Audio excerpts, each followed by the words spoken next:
반갑습니다. 다들 우리 코로나19 사태로 다들 힘든 그런 상황이 계실 텐데, 이럴 때일수록 우리가 더 영적 서밋 타임 속으로 단을 쌓는 그런 시간으로 하나님께서 합력하여 선을 이루어가시는 그런 여정 속에 있음을 확신합니다. 귀한 자리에 부족한 종을 또 불러주셔서 심부름할 수 있도록 이렇게 기회를 주신 것 너무 감사를 드리고요.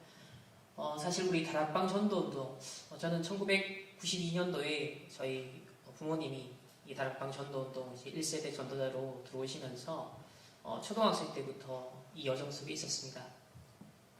어릴 때부터 우리 류광수 목사님 유시하여서 우리 1세대 전도자분들을 보면서요, 참 다른 건 모르겠는데 이 복음이 너무 소중하다라는 것, 그리고 이 회복된 복음운동, 전도운동이 얼마나 가치 있는 것인지, 그걸 역사적으로 제가 교회사적으로 그 어린 나이에 어떻게 알았겠습니까?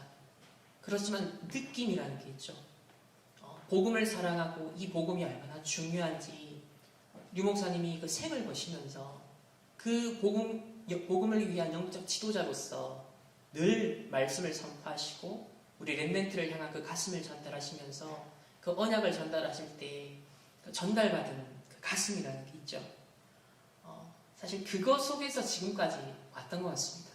모든 메시지를 소화해서 정리를 잘해서 기억을 잘해서 적용을 잘 시켰다기보다는 이 복음의 본질이 너무 소중하고 지켜야 되며 이것을 우리 렘넌트들과 후대들에게 반드시 전달해줘야 된다. 이 일에 비록 부족하지만 작게나마 증인으로 하나님 서길 원합니다. 라는 그런 작은 기도가 렘넌트 시절 때부터 조금씩 좀 쌓였던 것 같습니다. 그런 가운데 하나님이 때가 되어서 이제 주의 종으로 또 우리 렘넌트 사역자로 섬길 수 있도록 인도를 해주셨고요. 그런 이 다락방 전도운동의 또 렘넌트 운동의 여정 속에서 사실 세계관이라는 오늘 이 주제, 또 국가관이라는 주제는 사실 좀 생소한 주제이기도 합니다. 불과 몇 년 전까지만 하더라도 류 목사님 메시지 속에서 세계관이라는 단어 자체가 들을 수 없었던 그런 용어죠. 이미 기독교 세계관이라고 해서 우리 이미 80년대 후반 90년대 한국 교계에서 또 선교단체에서 기독교 세계관 운동이라는 것이 한때 유행했었습니다. 과연 이 기독교인들이 정치 참여, 사회 참여, 현실 참여를 어떻게 해야 되지? 우리의 신앙을 지키면서 저 세속 경제, 사회, 문화, 정치 영역 속에서 어떻게 기독교인의 소명과 사명을 다할 수 있을까라는 사실 그 고민이 많았어요. 그래서 그때도 보수, 진보, 또 좌파, 우파의 그 치열한 이념 대결 속에서 교회 역시도 보수적인 기독교인이 있고 교회도 그런 자유주의 신앙, 또 진보주의적인 좌파적인 시각을 가지고서 사실 기독교인들이 많았죠. 그런 가운데 한때 그냥 유행으로 좀 지나갔던 기독교 세계관 운동이었는데 드디어 한 30여 년이 이렇게 지나는 동안 이 나라의 상황이 지금 우리 렘넌트들이 접하는 문화 콘텐츠들, 또 각종 교육 콘텐츠들, 또 우리나라에 대한 역사의식, 또 실제 돌아가고 있는 현장의 이 정치적 상황들, 이것이 또 다른 시간표를 맞이하고 있는 것 같습니다. 불과 5년 전까지만 하더라도 우리가 동성애, 페미니즘 이런 굉장한 민감한 주제에 대해서 그렇게 귀를 기울이지 않아도 사는데 아무 문제도 지장도 없었습니다. 지금도 마찬가지일 수 있겠죠. 그러나 제가 한 5년 전에 우리 렘넌트들을 가만히 보니까요, 대학가에서 다른 흐름이 일어나더라고요. 굉장히 정치적이고 이념적이고 사상적인 이 전쟁들이 보이지 않게 일어나더니 이제는 표면화되어서 노골적으로 이제 그 분위기와 흐름에 여론에 편승해서 타협하든지 아니면 무관심하든지 휩쓸려가든지 이런 상당히 중요한 기로에 우리 렘넌트들이 놓여 있다는 걸 제가 보았습니다. 그래서 렘넌트로 자라나서 또 렘넌트를 섬기는 산 사역자로서 이 부분을 어떻게 도와주고 어떻게 방향을 제시해줘야 될까, 그런 많은 기도와 고민 가운데 이 세계관이라는 단어가 보여지게 되었습니다. 그런 가운데 우리 2018년 12월 달에 랩넨트 세계관 연구팀이라는 것이 우리 산업선교 전문별 한 팀으로 생겨나게 되어졌고, 부족하지만 이제 리더로 섬기게 되면서 지금까지 조금씩 준비를 하고 또 심부름을 하고 있습니다. 그런 가운데 오늘 이 성경적 세계관, 그것을 가지고서 과연 국가를 우리는 어떻게 봐야 될까? 우리 대한민국을 평상시에 사랑하고 막 애국심을 가지고 이 나라를 지켜야 돼. 솔직히 몇 년 전까지만 해도 그런 의식 없이 저희들 그냥 살았죠. 그냥 대한민국이고 그냥 우리나라고 그냥 살았습니다. 그런데 이 나라에 지금 많이 정치적으로 또 경제적으로 또 사상적으로 상 위태한 그런 흐름들이 지금 나타나고 있고, 그렇다고 할 때 우리가 역사를 보고 성경을 보고 교회사를 볼 때 그리스도인들이 어떤 국가관을 가지느냐가 참 중요하다는 것을 보게 되었습니다. 그래서 어떤 면에서 우리 랩넨트들이 성경적 또 복음적 또 전도자의 관점에서 나라에 대한 국가에 대한 정치에 대한 이해를 한다는 것, 분별을 한다는 것은 지금 이 시점에 그리고 지금으로부터 앞으로 저와 여러분이 함께 살아가야 될 그 시간표를 봤을 때는 굉장히 중요할 수 있겠다라는 생각을 해봅니다. 로마서 12장 2절 말씀인데요. 다 같이 함께 한 목소리로 합독하겠습니다. 너희는 이 세대를 본받지 말고 오직 마음을 새롭게 함으로 변화를 받아 하나님의 선하시고 기뻐하시고 온전하신 뜻이 무엇인지 분별하도록 하라. 아멘. 지금은 더더욱 깨어서 저와 여러분이 영적 서밋의 상태 안에서 하나님의 기뻐하시고 선하시고 온전하신 뜻이 무엇인지를 분별하는 집중이 정말 중요한 것 같습니다. 우리가 수요일날 예배드리고 집중훈련 받고 우리가 중요한 어떤 영적 훈련 속에서는요, 당연히 그냥 말씀이 선포되기 때문에요, 우리가 특별히 분별력이 필요하다는 그럴 필요가 없습니다. 100% 하나님의 말씀으로 그냥 흡수만 해도 되죠. 따로 분별, 분석, 비판 필요가 없습니다. 하나님의 말씀에 가라 하면 가고 멈추라 하면 멈추면 심플한 거예요. 말씀에는 순종만 하면 끝입니다. 거기에 우리의 분별이 필요가 없습니다. 아멘 하면 끝이죠. 그러나 우리가 이제 이 예배당을 나서는 순간, 말씀 받는 현장을 나서는 순간 가정으로부터 정치, 경제, 사회, 문화 각 모든 영역, 특별히 우리 랩넨트는 문화적인 많은 컨텐츠들을 흡수하는 그 현장에는요, 하나님의 기뻐하시고 온전하시고 선하신 뜻이 무엇인지를 분별하는 관점이 정말 중요한 시기입니다. 그래서 세상에선 통찰력을 오늘날 굉장히 중요하게 여기지만 우리 기독교적 세계관에서는 하나님의 영이 우리와 함께 하시고 성령이 우리와 함께 하시기 때문에 그 보혜사 성령이 어떤 역할을 하십니까? 모든 것을 생각나게 하시고 모든 것을 깨닫게 하신다 했습니다. 그렇다고 할 때 나의 지정의가 아니라 창세기 3장, 6장, 11장에 내가 주인된 내 생각, 내 감정, 내 의지가 아니라 내 안에 주인으로 계신 그 성령께서 하나님이 주시는 매주의 매일의 그 강단과 말씀을 가지고서 우리는 영적인 분별을 하는 것이 굉장히 중요한 그런 시대 속에 우리는 살아갑니다. 그래서 이 사진처럼요, 언약 잡으면 다 잡은 겁니다. 가장 안전한 겁니다. 아무것도 문제가 되지 않습니다. 그러나 반대로 언약 놓치면 다 놓치는 겁니다. 그래서 저는 앞으로 우리 랩넨트들이 지금 살아갈 앞으로의 시대는 더더욱이나 오직 언약 잡는 여정이 필요하다. 어떤 면에서는 전에는 오직 그리스도 이렇게 안 하고서도 신분과 권세 별로 안 누리고 놓치면서도 살아가는데 그렇게 문제가 있지는 않았어요. 그러나 지금 이 시대는 정말 하나님이 저와 여러분에 주신 말씀, 우리에게 주신 신분과 권세와 배경, 이걸 사실적으로 누리고 이거에 초점을 맞추어서 나의 관점을 열어가고 나의 분별력을 키워나가는 것은 너무나 당연하고 필연적이고 절대적인 시간표 속에 있다라고 저는 확신합니다. 그래서 세계관의 분별이 중요한 이유에 대해서 일반 기독교적 세계관을 다루는 학자들은 이렇게 정의를 내렸습니다. 저 역시도 공감을 하는데요. 한 사람의 삶의 방향을 결정하고 삶의 가치를 결정하게 되는 것이 세계관입니다. 마치 먼 바다에 항해를 떠나는 큰 선박과 같은 그 배의 방향을 결정하는 것은 바로 뭡니까? 키입니다. 아무리 큰 배도요, 그 방향을 결정하는 것은, 그 항로를 결정하는 것은 작은 키입니다. 그래서 내 취향을 결정하는 수준 정도가 아니라 내 인생 전체, 내 운명, 그 방향을 결정하는 운전대와 같은 것이 바로 세계관이 하는 중요한 역할이죠. 그렇다고 할 때 우리가 이 세상을 살아가는 데 있어서 뉴스를 보고 또 앞으로 선거도 하겠죠? 또 각종 문화 콘텐츠, 학교에서 교육도 받습니다. 또 하나님 없는 높아져 있는 바벨탑 지식과 많은 사상과 학문을 공부해야 됩니다. 자, 그 모든 것 속에서 방향을 결정하고 분별하게 하는 그것이 뭡니까? 세계관이에요. 그렇다고 할 때 나는 세계관 없는데요? 그런 사람은 아무도 없습니다. 정리가 된 세계관이 있든지 혼돈된 상황이 있든지 누구든지 자신의 생각이고 감정이고 의지가 있죠. 그게 종합적으로 기능하는 것이 세계관입니다. 따라서 우리가 살아온 세월만큼 무엇을 보고 듣고 이루었느냐, 무엇에 경험이 있고 집중했느냐가 그것이 고스란히 나의 뇌에 저장이 되고 그것이 나에게 뭐요? 세계관이라는 시스템으로 작동을 합니다. 우리 지난 2월 달에 초에 세계대학 수련회가 있었습니다. 그 세계대학 수련회 때 1강 메시지에서 아주 전도자께서 중요한 단어를 주셨습니다. 우리 대학생, 우리 랩런트들은 반드시 영적 서밋의 세계관을 가져야 된다 했습니다. 영적 서밋의 세계관은 무엇이냐? 세 가지를 말씀하셨습니다.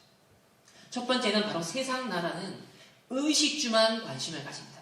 이제 불신자 수준인 거죠.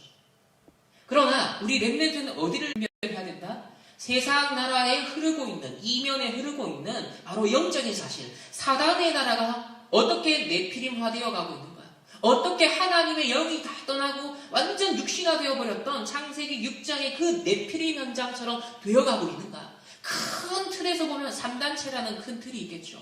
그러면서 정치, 경제, 사회, 문화 각계각층의 모든 학문의 영역에 여러분의 일상의 삶 속에 사단의 나라가 어떻게 임하고 있는가, 형성되고 있는가, 그걸 봐야 된다 했습니다. 그리고 문제인식만으로 끝이 끝나면 안 되겠죠. 우리에게 하나님 답을 주셨습니다. 성삼위 하나님이 지금도 우리와 나와 우리 모든 현장과 위드, 임마누엘, 원네스와 그 응답을 함께 하신다 했습니다. 또한 그 성삼위 하나님은 말씀과 기도와 전도, 그것을 통해서 현재 진행형으로 지금도 활동하고 계십니다. 그래서 사단의 나라가 임한 그 부분에 하나님의 나라를 이루는 이 흐름을 바꾸는 것이 바로 구원받은 하나님의 백성들, 우리 렘넌트들이 바로 앞으로 해 나가야 될, 그것이 바로 우리 언약의 여정인 것이죠. 그래서 불신자들 수준의 의식주의 관점에서만 정치, 경제, 사회, 문화를 보지 말고 정치, 경제, 사회, 문화 각계각층 영역에 사단의 나라가 어떻게 임해 있는가, 어떻게 하나님의 모든 기준과 가치관은 싹 빼버리고 육신의 것들만 가득 차 있는가, 그러면서 그 현장에 빛을 어떻게 발하지, 그 현장에서 소금의 역할을 어떻게 할지, 하나님의 나라를 어떻게 임하게 할 수 있을까, 그것이 우리의 집중의 포인트, 우리의 절대 목표인 거죠. 지금은 우리 코로나19 사태로 대한민국뿐만 아니라 전 세계가 더 어려워지고 있습니다. 이제 유럽과 미국은 더 어려운 급박한 그런 상황이 되고, 더 중요한 것은 이 포스트 코로나, 이제 코로나 사태 이후에 대해서 많은 전문가들은 아마 심각한 경제적 위기, 정치적 위기, 상황들이 이전과 다른, 이때까지 우리가 살아왔던 삶의 방식과는, 질서와는 너무나 다른 것들이 현실 속에서 펼쳐질 것이다라고 예측을 하고 있습니다. 그렇다고 할 때 우리가 이 상황을 해석함에 있어서도 어떤 눈으로 봐야 될까요? 그런 불신자의 육신적 관점을 넘어서 사단의 나라는 그러면 이 현장 속에, 이 변화되어지는 시대의 흐름 속에 어떻게 형성되어 갈까? 3단체는 이것을 이용하고 또 악용하여서 어떻게 그들에게 유리한 질서를 만들어 갈까? 또 반대로 이 시대에 부름받은 남은 자, 전도자들은 여기에 하나님의 나라 임하게 할 전도 캠프를 지금부터 우리는 어떻게 준비해야 될 것인가? 그런 뭔가의 전도자의 정체성을 찾아내는 그런 단을 쌓는 시간이 지금 너무나 필요한 시점인 거죠. 그런 가운데 이제 우리 기독교 입장에서, 교회 입장에서 조금 민감하게 이슈가 되었던 게 뭐였습니까? 아무래도 이 코로나19가 퍼지다 보니까 또 특별히 신천지 때문에 굉장히 이슈가 많이 되었죠. 굉장히 전파자 역할을 했기 때문에 자, 그러다 보니 신자든 불신자든 뭐 신천지가 이단인지 아닌지 별 상관이 없을 수 있어요. 그런데 계속 교회라는 것이 이슈가 되다 보니까 신천지랑 연결해서 교회가 이슈되다가 이제는 일반 교회에서도 이단 아닌 교회에서도 이제 발생을 한 겁니다. 그러니까 이 어떤 사회적 안전망 그런 막 구축하기 위해서 어떤 집회라든지 또 공동체적인 모임이라든지 그런 것을 가장 활발하게 하는 어떤 단체 중에 하나가 교회잖아요. 매주 수백 명, 수십 명, 수천 명이 모이는 것이 사실 어느 종교에서도 어떤 집단에서도 없는데 교회만 유일하게 주일날 하나님 앞에 예배를 그렇게 드립니다. 자, 그러다 보니 정치적인 어떤 의도와 계산도 분명히 동기도 깔려 있었을 것이고 또한 일방적으로 상식선에서도 우리가 국민의 건강을 위하여서 분명 어느 정도의 제한이 필요하고 우리가 모임을 사회적 거리두기라는 부분에 있어서 우리가 실천해야 될 부분이 분명히 있는 것도 사실이에요. 그래서 우리가 객관적이고 상식선을 지킨다는 것은 너무 당연합니다. 그러나 아시다시피 또 우리 교회도 좀 신비주의적인 색깔도 있고 또 좀 너무 과학을 무시하고 또 의료적인 것도 무시하고 너무 오직 믿습니다 하면서 좀 다소 과격한 그런 성향의 색깔의 기독교인들도 있어요. 이러나 저러나 우리에게 중요한 이슈는 뭐였냐면 예배의 자유, 종교의 자유. 우리가 하나님 앞에 예배 드리는 것이 어떤 면에서 우리 생명보다도 코로나에 걸리는 것보다도 사실 더 중요한 본질적인 이슈인데 그건 불신자들은 모르죠. 국가는 그건 이해할 수가 없는 부분이죠. 자, 그러다 보니 이런 지금 충돌이 생겨나는 겁니다. 물론 여기에는 굉장한 정치적인 계산과 동기도 뒤섞여 있는 것도 사실이기도 하고요. 그래서 일부 우리 이재명 지사라든지 또 마원순 서울시장님이라든지 이런 분들이 강경하게 좀 종교에 대해서 그리고 특별히 교회에 대해서 좀 막 가각이 나갔어요. 또 거기에 우리 대통령님도 거기에 대해서 힘을 실어주고 지지하는 발언을 하기도 했습니다. 그러니 우리 그래도 건전한 신학과 신앙을 가진 우리 신학자들과 목사님들과 많은 신앙인들이 이거는 좀 너무하지 않냐. 그래도 우리가 교회가 스스로 내부적으로 우리가 잘 지키고 질서를 지키고 우리가 안전을 잘 건강을 지키면 되는데 명령을 해서 행정 명령을 해가지고 국가의 어떤 권력을 가지고서 좀 억압을 하고 제재를 가는 것은 뭔가 좀 탄압처럼 느껴지고 종교의 자유를 우리가 침범하는 거 아니냐라는 이제 민감한 이슈가 대두가 됐던 겁니다. 한 번도 우리가 사실 고민하지 않았어도 되는 살아왔던 우리가 예배 평상시 얼마나 자유롭게 드렸는데요.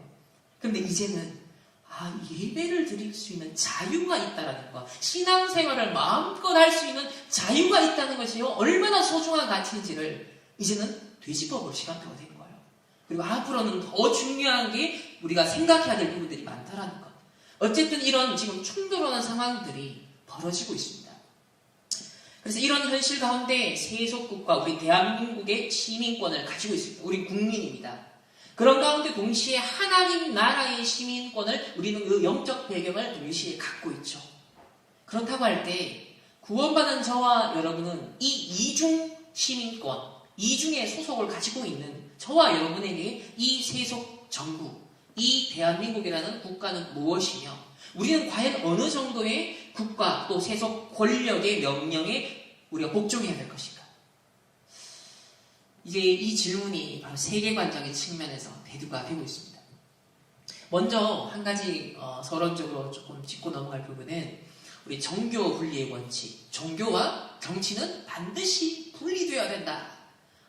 그래서 교회는 정치에 대해서 말하거나 간섭하거나 발언하면 안 돼. 이런 상식이 알게 모르게 조금 잘못 오해되어서 많이 굳어져 있는 상황이에요. 물론 여기에는 교회사적인 역사적인 얘기들을 많이 해야 될 풀어야 될 내용들이 좀 많긴 합니다. 그러나 가장 기본적으로 조금 정리를 해보겠습니다. 교회에서 정치에 대해서 언급하는 것이 정교 분리 위반이라는 식으로 생각하는 오늘날 한국교회의 잘못된 관행은 그것의 역사적인 맥락과 본질적인 의미와 전혀 무관하게 형성된 것입니다. 우리가 일제시대에 이 강점기를 당할 때 조선 총독부가 그 당시 기독교인들이 이게 신앙의 양심에서 이게 신사참변할 수 없어 라고 적극적으로 뭡니까? 반대했어요. 그런 가운데 신앙의 자유를 위해서 독립운동도 적극적으로 했거든요. 그러나 이 불신자 우상 숭배하는 일본 입장에서는 이게 뭡니까? 정치적인 행위로 보여지죠. 왜? 자신들이 하고자 하는 것을 방해하니까요. 그래서 기독교는, 교회는, 종교는 정치에 간섭하지 마라는 입장을 가지고서 교회로 하여금 이 일제의 어떤 통치에 대해서 간섭하지 않도록 하기 위한 목적에서 정교 분리의 원칙을 거꾸로 해석해서 사실은 퍼뜨렸던 거예요. 그러나 이 정교 분리의 원칙, 우리나라에 전달되어 있는 법은 바로 미국의 헌법의 내용들이 상당수 우리 대한민국이 건국되면서 거기에 기초를 하고 있습니다. 그래서 분명 우리 대한민국뿐만 아니라 미국 헌법에 국교 분리, 정교 분리의 원칙이 명시가 됐는데 이 원칙의 본질은 뭐냐면 국가와 정치 권력으로부터 교회가 신앙의 자유를 누릴 수 있게 하는 동시에 강력하게 성경적 가치관, 세계관을 가지고 정치 영역에 적용하고 실행할 수 있도록 하기 위한 아주 위대한 정치적 교회사적 유산이었습니다. 즉 무슨 말이냐? 정치가 교회를 탄압한다든지 종교의 자유를 방해하지 않도록 하기 위한 장치가 바로 이 정교 분리의 원칙이었던 거예요. 여기에는 교회사적으로 어느 정도 언급할 필요가 있는 것은 과거의 종교개혁 당시 그리고 종교개혁 그 이후에 청교도들이 그들의 이제 혁명을 할 때 조금 더 성경적이고 조금 더 개혁적인 신앙을 지키고 싶었던 거예요. 그런데 어떤 데는 보면 카톨릭이랑 반반 섞여 있고 이런 것에 저항하면서 더 성경적이고 더 종교개혁의 어떤 사상을 회복하고자 하는 그것을 두고 신앙의 자유를 놓고 치열하게 사실은 저항하고 싸우고 심지어는 그 핍박을 피해서 미국으로 건너가기도 했던 겁니다. 그러니까 종교의 자유가 허용되지 않았던 그 정치적인 상황 속에서 탄압을 받은 상황에서 우리가 마음껏 성경적인 가치의 사상에 충실한 이 복음에 충실한 신앙을 자유롭게 할 수 있도록 허용해라는 필요성이 너무 대두된 거죠. 그래서 바로 이 정교 분리, 국교 분리라는 원칙이 생긴 겁니다. 어느 하나의 종교나 특정 교파를 국교로 만들면 다른 나머지 예를 들면 신앙의 순수성을 지키려 하는 어떤 교파나 단체들이 탄압을 받게 되어지는 거죠. 그래서 차별을 두지 말고 특정한 국교를 지지하지 말고 모든 종교가 모든 교회가 평등하게 종교생활 자유롭게 예배생활 할 수 있도록 보장하기 위해서 만든 원칙이 정교분리의 원칙이라는 거예요. 그러니까 방점이 어디에 찍혀있냐면 교회를 보호하는 게 방점에 찍힌 원리입니다. 그런데 앞에 이제 일제의 잔재에 의해서 우리나라에 많이 오해된 부분이 마치 교회가 정치에 아무 관심도 가지면 안 되고 정치에 대해서 아무 발언도 하면 안 되는 것처럼 오해가 되어 있는 거예요. 그게 그렇지 않습니다. 성경의 모든 얘기는 정치를 배경으로 합니다. 바울도 가이사 앞에 서야 하리라. 로마 제국을 향하여서 나아갔습니다. 결국 미국 상가 마지막 땅끝 그 현장의 정치 현장을 결국 보고만 하는 것을 기도하고 계십니다. 우리는 이 말은 우리가 교회가 어떤 정당을 만들어가지고 정치와 결탁을 해서 뒤섞이는 이걸 말하는 게 아니에요.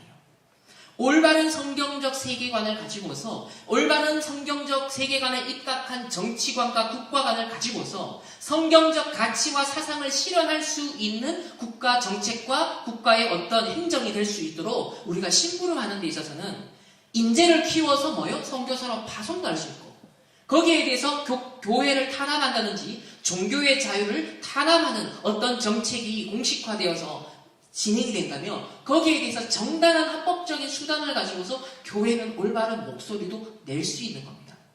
그렇기 때문에 이 정교분리의 원칙에 대해서 우리가 잘못 알고 있는 부분을 우리가 바르게 좀 인식할 필요가 있겠고요. 그래서 정부, 정치 권력이 교회에 절대로 간섭할 수 없고 교회 또한 정부에 의존하지 않는 완전한 독립적인 그런 종교의 자유를 보장한다라는 그런 의미가 정교분리 원칙 속에 담겨 있다는 겁니다. 그렇다면 우리가 정치에 침묵을 하고 눈을 돌리지 말라는 것이 아니라 더더욱이나 우리 렘넌트들은 정치 현장을 눈을 떠야 돼요. 그 정치는 저와 여러분의 우리의 생활, 경제, 우리의 삶, 직접적인 관계에 있는 것이 정치 현장입니다.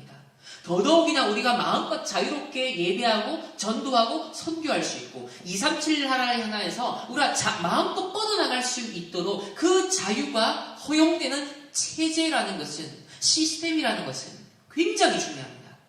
그러한 법이 지켜진다는 것은 굉장히 중요하죠. 만약에 이 대한민국이 중국처럼 북한처럼 공산주의 체제라면 우리가 237 시대에 마음껏 세계보고만 불가능하겠죠. 그렇기 때문에 우리가 전도 선교 237 시대에 가장 유리한 이 대한민국이 제사장 나라에서 하명을 감당할 수 있도록 함에 있어서 하나님께서 허락하신 국가의 체제, 정치, 경제, 사회, 문화의 시스템이 어떠해야 될 것인가? 하나님의 나라를 이루어 나감에 있어서 하나님이 원하시는 시스템은 무엇일까를 놓고서 이제 우리 렘넌트들은 질문하며 기도합니다. 그러면서 준비를 해야 되는 우리는 시대를 살아가고 있어요.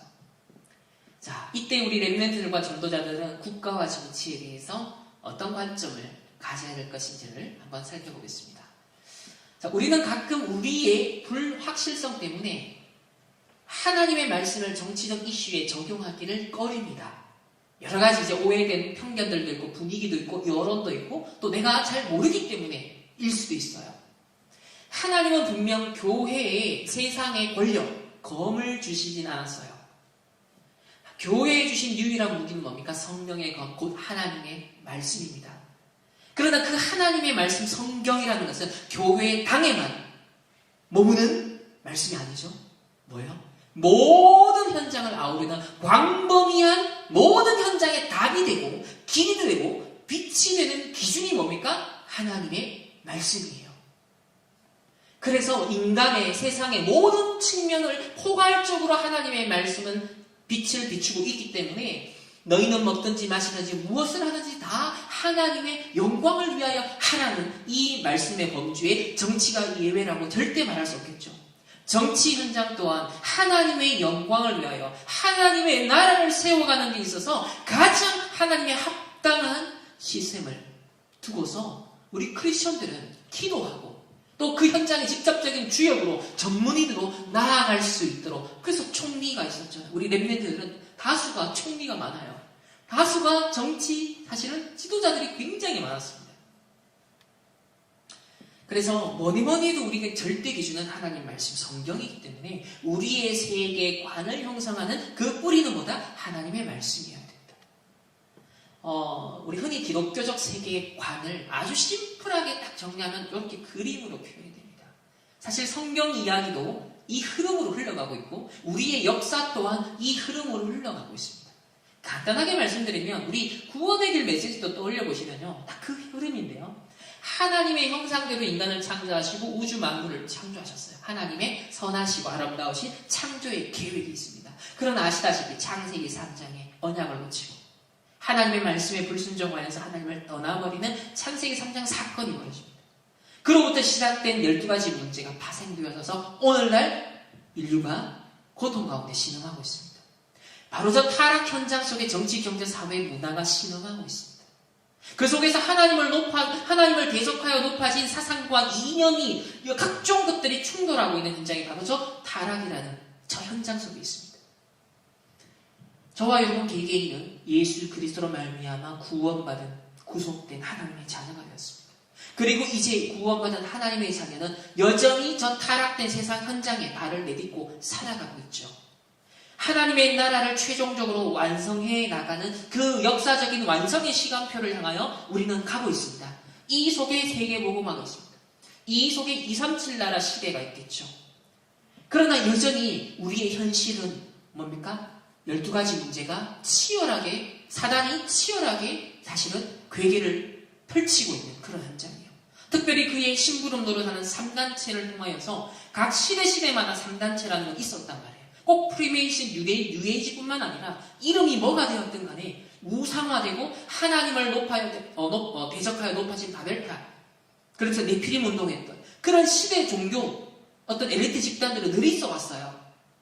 그래서 이 창조 타락 구속 완성이라는 기본적인 성경을 보고 세상을 보고 역사를 보는 이 눈, 구속사적인 역사관과 세계관을 우리는 가져야 됩니다. 성경과 세계사, 교회에서는 타락한 인간과 세상을 구속하여 종말론적인 완성을 향해 나아가는 바로 하나님의 구속사의 여정이요, 우리 개개인에게는 언약의 여정인 것이죠. 이 성경적 세계관을 여기서 중요하게 우리가 기억해야 될 단어가 바로 일관성 있게라는 거예요. 일관성이라는 단어입니다. 성경적 세계관은 일관성 있게 적용해 모든 현상을 해석하고 행동의 방향성을 찾아야 한다. 다시 말하면 교회에서의 우리가 갖고 있는 관점, 메시지 듣고 렘넌트 대회 참석하고 막 수련회 때 우리가 열려지고 깨닫는 그 관점 따로 정치, 경제, 사회, 문화 이게 따로가 아니라는 거예요. 내가 하나님이 주시는 그 말씀이 기준이 되어서 그 말씀이 나의 세계관이 되어지고 구원의 길을 가지고 한 개인을 우리가 불신자 상태를 보고 한 개인을 해석하는 것처럼 그 틀을 가지고 국가도 보고 정치도 보고 사회도 보고 문화도 똑같이 일관성 있게 적용해서 봐야 된다는 거예요. 선거를 함에 있어서도 우리가 일관성 있게 이 기독교적 성경적 세계관을 가지고 적용해야 된다는 거예요. 나의 신앙 따로 내가 지지하는 이념과 정당과 사상이 따로가 아니라는 겁니다. 나의 정치적 견해는 자유고 레디비 내 마음대로 하고 이게 아니에요. 하나님의 자녀, 구원받은 하나님의 자녀는 하나님을 왕으로 모신 하나님의 백성입니다. 하나님이 왕으로 모셨다는 것은 내 삶의 모든 영역에 그분의 통치하심을 인정하고 적용하는 것을 말하죠. 정치, 경제, 사회, 문화도 예외가 아닌 일관성 있게 그분의 통치하심에 합당한 선택을 해야 되는 거예요. 그래서 정치의 영역도 절대 예외가 아니라는 것. 하나님의 왕되심을 우리는 묵상해야 됩니다. 자, 예수 그리스도께서 3년간 공생의 기간 동안 하나님 나라에 관해서 말씀하기 시작합니다. 그리고 그 하나님의 나라가 먼 미래에 이루어질 하나님의 나라가 아니라 현재적으로 이미 임했다라고 말씀합니다. 그 증거를 보여주시는데요. 천국 복음을 전파하시면서 직접적으로 사단과 죄와 귀신 들린 자를 결박하고 치유하십니다. 그러면서 타락한 세상이 회복되어지는 그 많은 이적과 기사를 통하여서 하나님의 나라가 임하면 이런 근본적인 변화가 있구나. 이게 하나님의 나라구나라는 샘플을 예수님의 공생의 기간 동안 보여주셨던 거죠. 맛보기로. 그래서 귀신을 쫓아내시고 병든 자를 고치시며 죽은 자들을 살리시는 예수 그리스도의 모든 사역은 실상 하나님 나라의 샘플이었다. 하나님의 나라에는 귀신이나 병이나 사망이 결코 왕노를 할 수 없음을 친히 보여주신 거예요. 자, 그러나 오늘날 아까 타락이라는 12가지 문제가 여전히 사단이 활동하고 있는 타락된 세상 현장, 거기에 지금 정치 시스템이 있단 말이에요. 그 현장에는 귀신과 사단과 질병과 부조리함과 불의함과 여러 가지 문제와 갈등이 충돌할 수밖에 없는 현장이에요. 그 한계를 명확하게 우리는 인식하고 인정을 해야 됩니다. 왜? 하나님 떠난 상태에 있는 흑암운동 공허의 각 개개인이, 각 사회가 모든 정치 영역에 스며들어 있거든요. 그래서 이 사단의 나라에 하나님의 나라를 임하도록, 그래서 정치 현장에도 저 청와대에도 하나님의 나라가 임하도록 하려면 어떻게 해야 될까?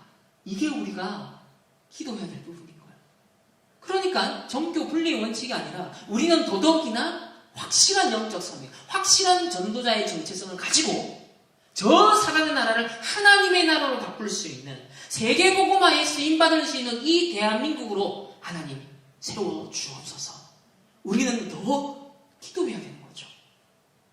자, 예수님께서 그의 왕되심을 보여주시는 몇 가지 장면 중에 갈릴리 호수의 풍랑도 잠잠케 하시고 그 위로 걸어오셔서 두려워 떨던 제자들을 위로하십니다. 이것은 뭡니까? 사탄과 죄로 인한 세상의 혼돈과 공허와 흑암의 문제를 다 평정하시는, 광풍으로 풍랑치고 있는 그 갈릴리 호수를요 잠잠하게 만드시는 것처럼 오늘날 세속의 지금 뭡니까? 정치 영역, 사단과 죄로 인해서 혼돈과 공허와 흑암의 문제가요 날치고 있습니다. 그 현장을 평정하시고 다스리시는, 승리하신 바로 주인의 모습, 진정한 왕의 모습을 보여주셨던 장면이죠. 그런 가운데 이미 임한 하나님의 나라, 하나님의 나라가 예수 그리스도가 이 땅에 오심으로 말미암아 이 현실 속에 뚫고 들어오기 시작했습니다. 그런 가운데 이제 하나님의 백성들을 통하여서 그 하나님의 통치가 점진적으로 확장되어 가고 있습니다. 그렇기 때문에 하나님의 나라가 이미 우리 가운데 있지만 아직 완전히 완성되진 않은 종말론적인 긴장 상태 속에 저와 여러분이 살아가고 있습니다. 그래서 정치든 경제든 모든 영역에 왜 문제가 많냐면 아직 완성된 하나님의 나라가 임하지 않았어요. 더더욱이나 세상 현장은 타락된 12가지 문제가 사단이 역사하는 현장이에요. 그렇기 때문에 거기에 우리가 관계를 맺고 살아가는 우리 그리스도인들도요. 이 땅에서의 삶이라는 것은 끊임없는 영적 긴장관계, 영적 싸움이 치열하게 벌어지는 현장. 그래서 우리 신학자들은 그걸 종말론적 긴장관계다. 영어로는 already but not yet이라고 간단하게 표현합니다. 이미 그러나 아직. 그리스도께서 뭡니까? 결정적으로 사단의 머리를 박살냈습니다. 그러나 뭐요? 사단이 아직도 여전히 활동하고 있습니다. 여전히 자신의 종말을 두려워하면서 극최후의 발악을 하고 있습니다. 어찌하든지 전도와 선교를 가로막고자 하겠죠. 이 개념을 설명했던 사람이 바로 오스카 쿨만이라는 신학자인데요. 그리스도와 시간이라는 그의 저서에서 예수님의 이 사역을 어디에 비유를 했냐면 2차 세계대전을 결정적으로 종결 짓게 만들었던 노르망디 상륙작전에 비유를 합니다. 무엇이냐면 D-Day는 상륙작전이 개시되는 날이에요. 그리고 V-Day는 독일이 항복하여서 연합군이 최종적으로 승리한 깃발을 꽂는 날인 거예요. 그러니까 예수님이 십자가에서 결정적으로 사단의 머리를 박살냈지만 마지막 최후의 재림주로 오시는 그 하나님 나라를 완성하는 최후의 사단을 지옥에 가두는 그 완전한 승리를 사이에 두고서는 뭡니까? 긴장관계가 발생한다는 거예요. 그러니까 노르망디 상륙작전이 시작되는 순간은 사실 결정적인 승리는 확보가 된 거예요. 그러나 적을 소탕하는 과정이 반드시 필요하죠. 죄의 상징인 이 뱀의 머리가 그리스도의 십자가와 부활로 인해 부서졌지만 사단의 세력이 아직도 꿈틀거리며 역사하기에 우리 성도들은 이 땅에 살면서 계속 옛사람의 세력과 새 생명의 세력 간의 갈등을 경험할 수밖에 없습니다. 종말론적인 긴장관계. 그럼 이게 한 개인에게만 발생할까요? 아니죠. 우리 교회와 우리 사회, 교회와 국가 이 관계성 속에서도 발생을 하는 겁니다. 그래서 현실 정치와 국가 문제, 이 창조 타락 구속 완성이라는 구속사적인 하나님의 이 역사 전개 속에서도 여전히 정치 영역의 종말론적인 긴장관계를 우리는 경험하고, 특별히 지금 코로나19를 통하여서 우리는 조금 더 이제 피부에 조금 더 와닿는 수준을 경험하는 거죠. 물론 이것이 과거에 진짜 교회를 탄압하고 핍박하고 물리적으로 막 목숨을 빼앗고 이런 교회사와 역사가 있었잖아요. 우리는 아직까지 그런 수준은 전혀 아니죠.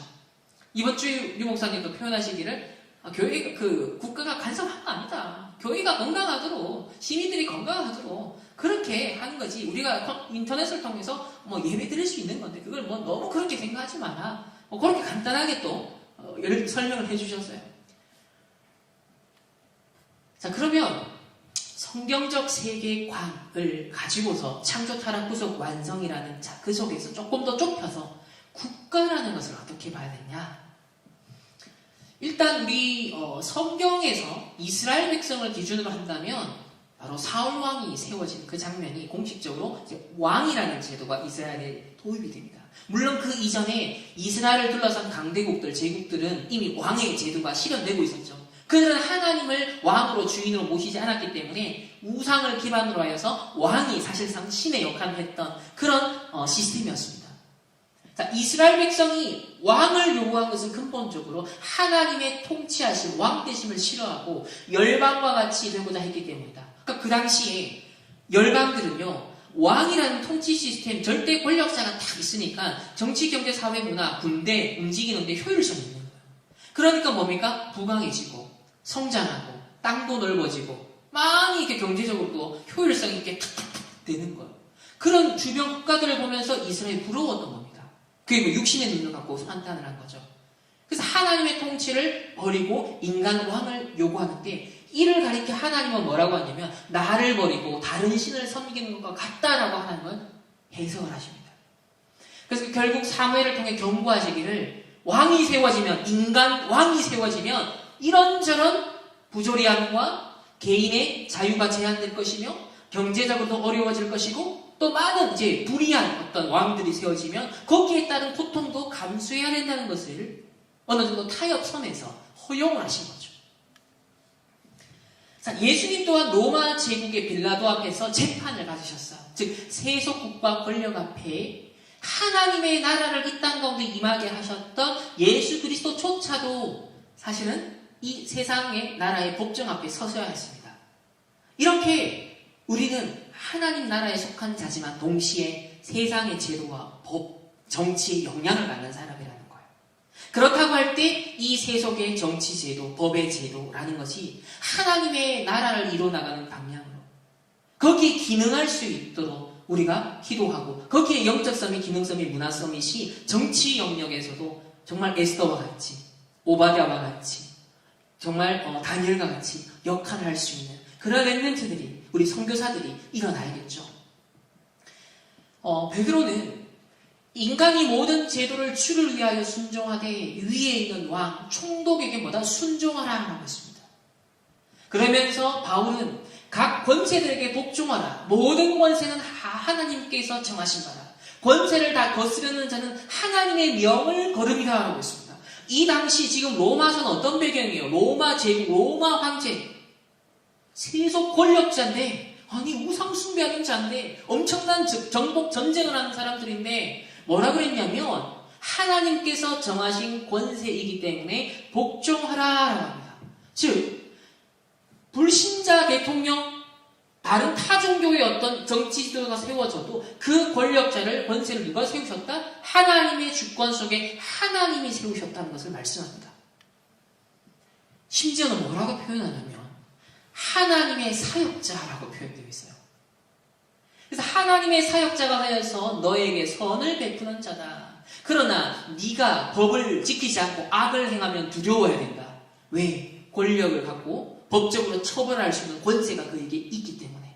그래서 하나님의 사역자다. 이게 뭔 말이냐면 하나님이 지금 당장 나타나셔서 내가 하나님이다 하면서 처벌하고 재판하고 악을 갚고 죄를 심판하고 이렇게 안 하시는 겁니다. 일반 은총의 영역에서는요. 세속의 권력자들을 대리 통치자로 세우셔서 하나님의 정의, 하나님의 공의가 실현되는 데 있어서 이 일반 은총의 기능은 불신자든 신자든 하나님이 일반 권력자들을 사용하신다는 거예요. 그런 측면에서 하나님의 사역자다라고 표현합니다. 그러므로 복종하지 아니할 수 없느니 양심을 따라하고 또 조세를 정당하게 바치고 그들이 하나님의 일꾼이 되어 바로 이 일에 항상 힘쓰도록. 그렇다면 우리가 기도를 할 때 하나님의 일꾼으로 하나님의 사역자로 하나님 우리 대통령이 우리 정치 지도자들이 올바르게 역할을 할 수 있도록 우리 국가를 위한 바른 기도 제목을 찾아야 되는 거죠. 혹 정말 그런 지도자가 없다. 영 거꾸로 그런 정책을 편다. 한을 품고 뭡니까? 우리 렘넌트들이 들어가야겠구나. 복음 가진 올바른 영적인 힘과 실력을 가진 그러면서 지도자의 그릇을 갖춘 그래서 동서남북 분열된 모든 것을 아울러서 살릴 수 있는 전도자의 가슴과 그릇을 갖춘 그런 지도자가 우리 다락방 가운데 우리 렘넌트들 가운데 일어나게 하옵소서. 그런 올바른 기도 제목을 찾아내야 되는 거죠. 하나님은 모든 정사와 권세의 머리시다. 모든 권세를 세우기도 하시고 폐하기도 하신다. 그리스도인들이 모든 경건과 단정한 중에 고요하고 평안한 생활을 할 수 있도록 이 말은 내가 잘 먹고 잘 살기 위해서가 아니죠. 마음껏 자유롭게 전도, 선교, 예배할 수 있는 그런 환경과 그런 어떤 제도와 상황이 형성될 수 있도록 보장될 수 있도록 임금과 높은 지위에 있는 사람들을 위해 뭐하라? 기도하라. 여기서 우리 한 가지 좀 나눌 부분은 진보 정권이든 보수 정권이든 다 12가지 문제의 공통된 테두리 안에 있는 건 사실이죠. 그렇다고 할 때 우리가 하나님이 그때그때 필요에 따라서 하나님께서 분명 세속 권력자를 세우신다고 했어요. 그렇다고 하면 우리는 일단 세워진 그 권력자에 대해서는요. 하나님의 사역자요. 하나님이 세우신 자다라고 인정해야 됩니다. 우리는 그 주권을 믿어야 돼요. 그런 가운데 기도해야 됩니다. 하나님, 이 욕을 하는 것이 아니라 우리 믿는 자들을 통하여서 국가를 저주하고 왜? 우리 입술에 복록을 누린다고 그랬거든요. 저와 여러분의 말의 혀에 권세가 있다 했습니다. 우리가 뭡니까? 저주하면 저주를 받는다니까요. 우리가 복을 빌면 복을 받는다니까요. 근데 그 복이 합당하지 않으면 그 복이 나에게 돌아온다 했습니다. 전도자가 해야 될 건 복을 비는 겁니다. 축복의 권세가 있거든요. 그래서 어떤 정치 지도자들, 국회의원들이 많이 무능하고 막 싸움하고 서로 이익관계, 이해관계가 복잡합니다. 정치는 원래 그런 거죠. 그 현장을 보면서 욕하는 것이 아니라 하나님께서 세우신 하나님 사역자는 올바른 역할을 할 수 있도록 기도하시고 한을 품으시고 그러면서 축복해줘야 돼요. 그러면 그것이 합당하지 않으면 나에게 돌아온다. 그래서 우리는 저주를 내뱉지 말고 축복해야 됩니다. 그리고 우리는 어떤 권세가 있습니까? 흑암을 꺾을 권세가 있습니다. 불신앙을 꺾을 권세가 있습니다. 사단의 나라를 결박하고 하나님의 나라를 이룰 수 있는 권세가 우리에게 주어져 있다는 거예요. 그렇다고 할 때 우리는 이 권세를 사용하는 것입니다. 저주와 욕설이 아니라. 그래서 국가의 권력은 하나님이 허락하셨고 하나님의 주권적 권위 안에 있기 때문에 국가는 교회와 근본적으로 적대적인 관계에 있지 않음을 분명히 우리는 인정할 수밖에 없죠. 그래서 국가는 본래 하나님의 의도하셨던 창조 질서 속에서 세워졌던 것은 아니죠. 인간의 요구 속에서 우상 숭배를 탐하면서 생겨난 제도이지만 죄로 인하여 생겨난 제도임에도 불구하고 하나님이 허용하셔서 오늘날 일반 은총의 사회 질서를 유지하는 데 있어서 국가의 권력과 공권력을 하나님이 정당하게 허락하셨다는 것. 이게 가장 어떤 기준에 우리 이제 국가관으로서 정치 현장 세속 권력자에 대해서 성경이 가르치고 있는 바입니다. 자, 그러면 이런 성경이 가르치는 실제 국가관 어떤 정치관이 과거 우리 종교개혁자들은 사실은 이 중세 말기라는 것은 정치와 종교가 분리되지 않고 하나로 합쳐져 있었던 시대잖아요. 이 중세 카톨릭은 사실상 세속 권력까지도 넘보았던 그 정도의 힘이 있었던, 그러니까 뒤섞여 있었죠. 그런 시대에 이 종교의 자유, 신앙의 자유를 놓고 치열하게 어떤 면에서는 싸우고 정말 도피도 하고 도망도 가고 막 그랬단 말이에요. 이 개혁주의자들의 국가관을 우리가 조금 참고할 필요가 있을 것 같습니다. 자, 존 칼빈은 기독교 강요 제20장 세상 정부를 다룹니다. 여기에 보면 세상 정치와 영적 정치의 관련성, 세상 정치의 필요성, 하나님의 제가와 관원의 의무, 또 세상 정부에 대한 그리스도인의 의무 등을 자세히 굉장히 길게 설명합니다. 그러면서 국가와 교회 관계에 대해서 서로 대립되지 않는다. 앞에서 말한 성경에서 말하는 그 관점을 그대로 수용을 하고 있습니다. 그러면서도 교회가 국가를 지배하는 그런 중세시대와 같은 카톨릭의 관점을 거부하면서 그리스도인은 하늘나라의 시민으로서 영적 세계에 소속된 것과 동시에 이 세속나라의 국민으로서 세상에 살기 때문에 우리가 책임과 의무를 다하면서 국가 권위에 순종하며 협조해야 됨을 밝히고 있습니다. 동시에 집권자들은 하나님의 대리자로서 자신의 직무에 충실해야 되며 집권자는 단순한 공직자가 아니라 하나님의 의를 실현하는 것을 돕는 자가 되어야 함을 말하고 있습니다. 직접 인용인데요. 자, 세상 정부는 하나님께 대한 외적인 예배를 귀히 여기고 보호하며 경건에 필요한 건전한 교리와 교회의 입장을 변호하고 우리의 삶을 사람들의 사회에 적응시키며 또 우리로 하여금 공공의 정의에 대한 사회적 행동을 형성하게 하며 우리들 서로 화해시키고 일반적 평화와 고요함을 진작시켜야 된다라고 말합니다. 즉 세상 정부 일반 지도자들이 어쨌든 간에 종교의 자유, 예배의 자유 침범하면 안 된다라는 것을 명심하면서 하나님의 사역자로서 올바른 정의와 공의가 실현되도록 하는 그런 선한 지도자의 상을 그리고 있습니다.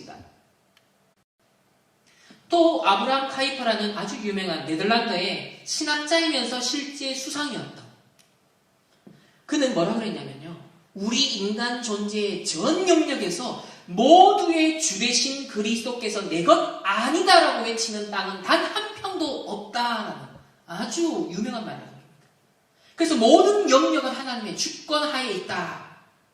그러면서 국가는 가족이나 교회 내부의 일에는 간섭하지 말아야 됨을 똑같이 성경적인 또 칼빈의 어떤 사상을 그대로 계승하면서 국가관을 밝히고 있죠.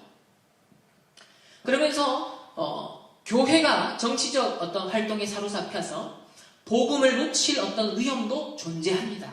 교회사를 보면은 과거에 콘스탄틴 황제에서 이제 공인이 되어지고 점점 이제 국교화가 되어지면서 로마가 복음화되었습니다. 그런 가운데 더 이상 전도 선교 굳이 할 필요 없이 모든 사람이 이제 황제가 또 성공하려면 거기에 줄을 서서 교회의 신자가 되어야 돼요. 그러면서 이제 이교 신자들도 우상적인 종교적인 요소들도 미신적 요소들도 이 로마에 유입이 되었습니다. 그런 가운데 카톨릭은 엄청 거대해졌죠. 그래서 심지어는 세속 왕들보다도 국가의 권력보다도 더 힘이 있었던 게 교황이었던 시절도 있었습니다.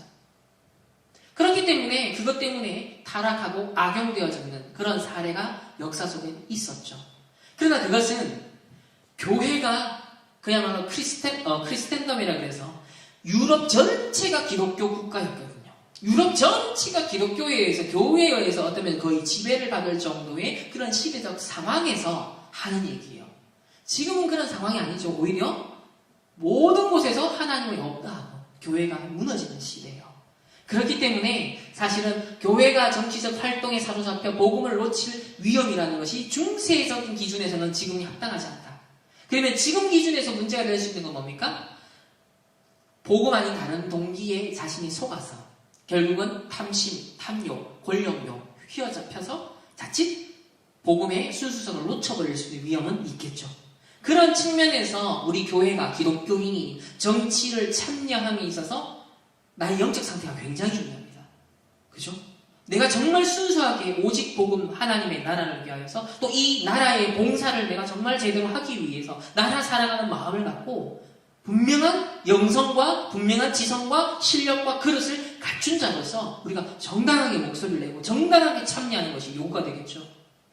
그런 걸 제외한다면 문제가 되지 않습니다. 자, 그래서 카이퍼는 정치적인 쟁점, 혹시나 교회가 정치적으로 타락할 위험성이 있다고 해서 정치 자체에는 무관심하면 안 되고 이 정치 영역조차도 우리의 왕 대신 예수 그리스도의 주권을 높일 수 있는 기회로 삼아야 된다고 말했습니다.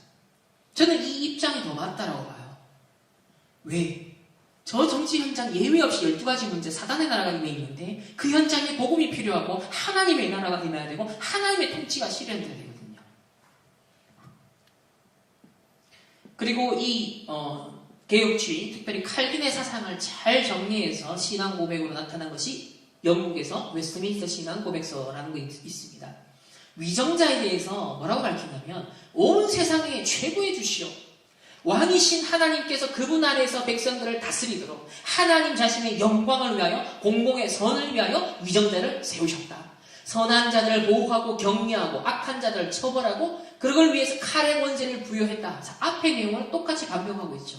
두 번째는요, 그리스도인이 국가의 공직에 부름을 받아서 그것을 수락하고 수행하는 것은 보다 합법적이라는 거예요.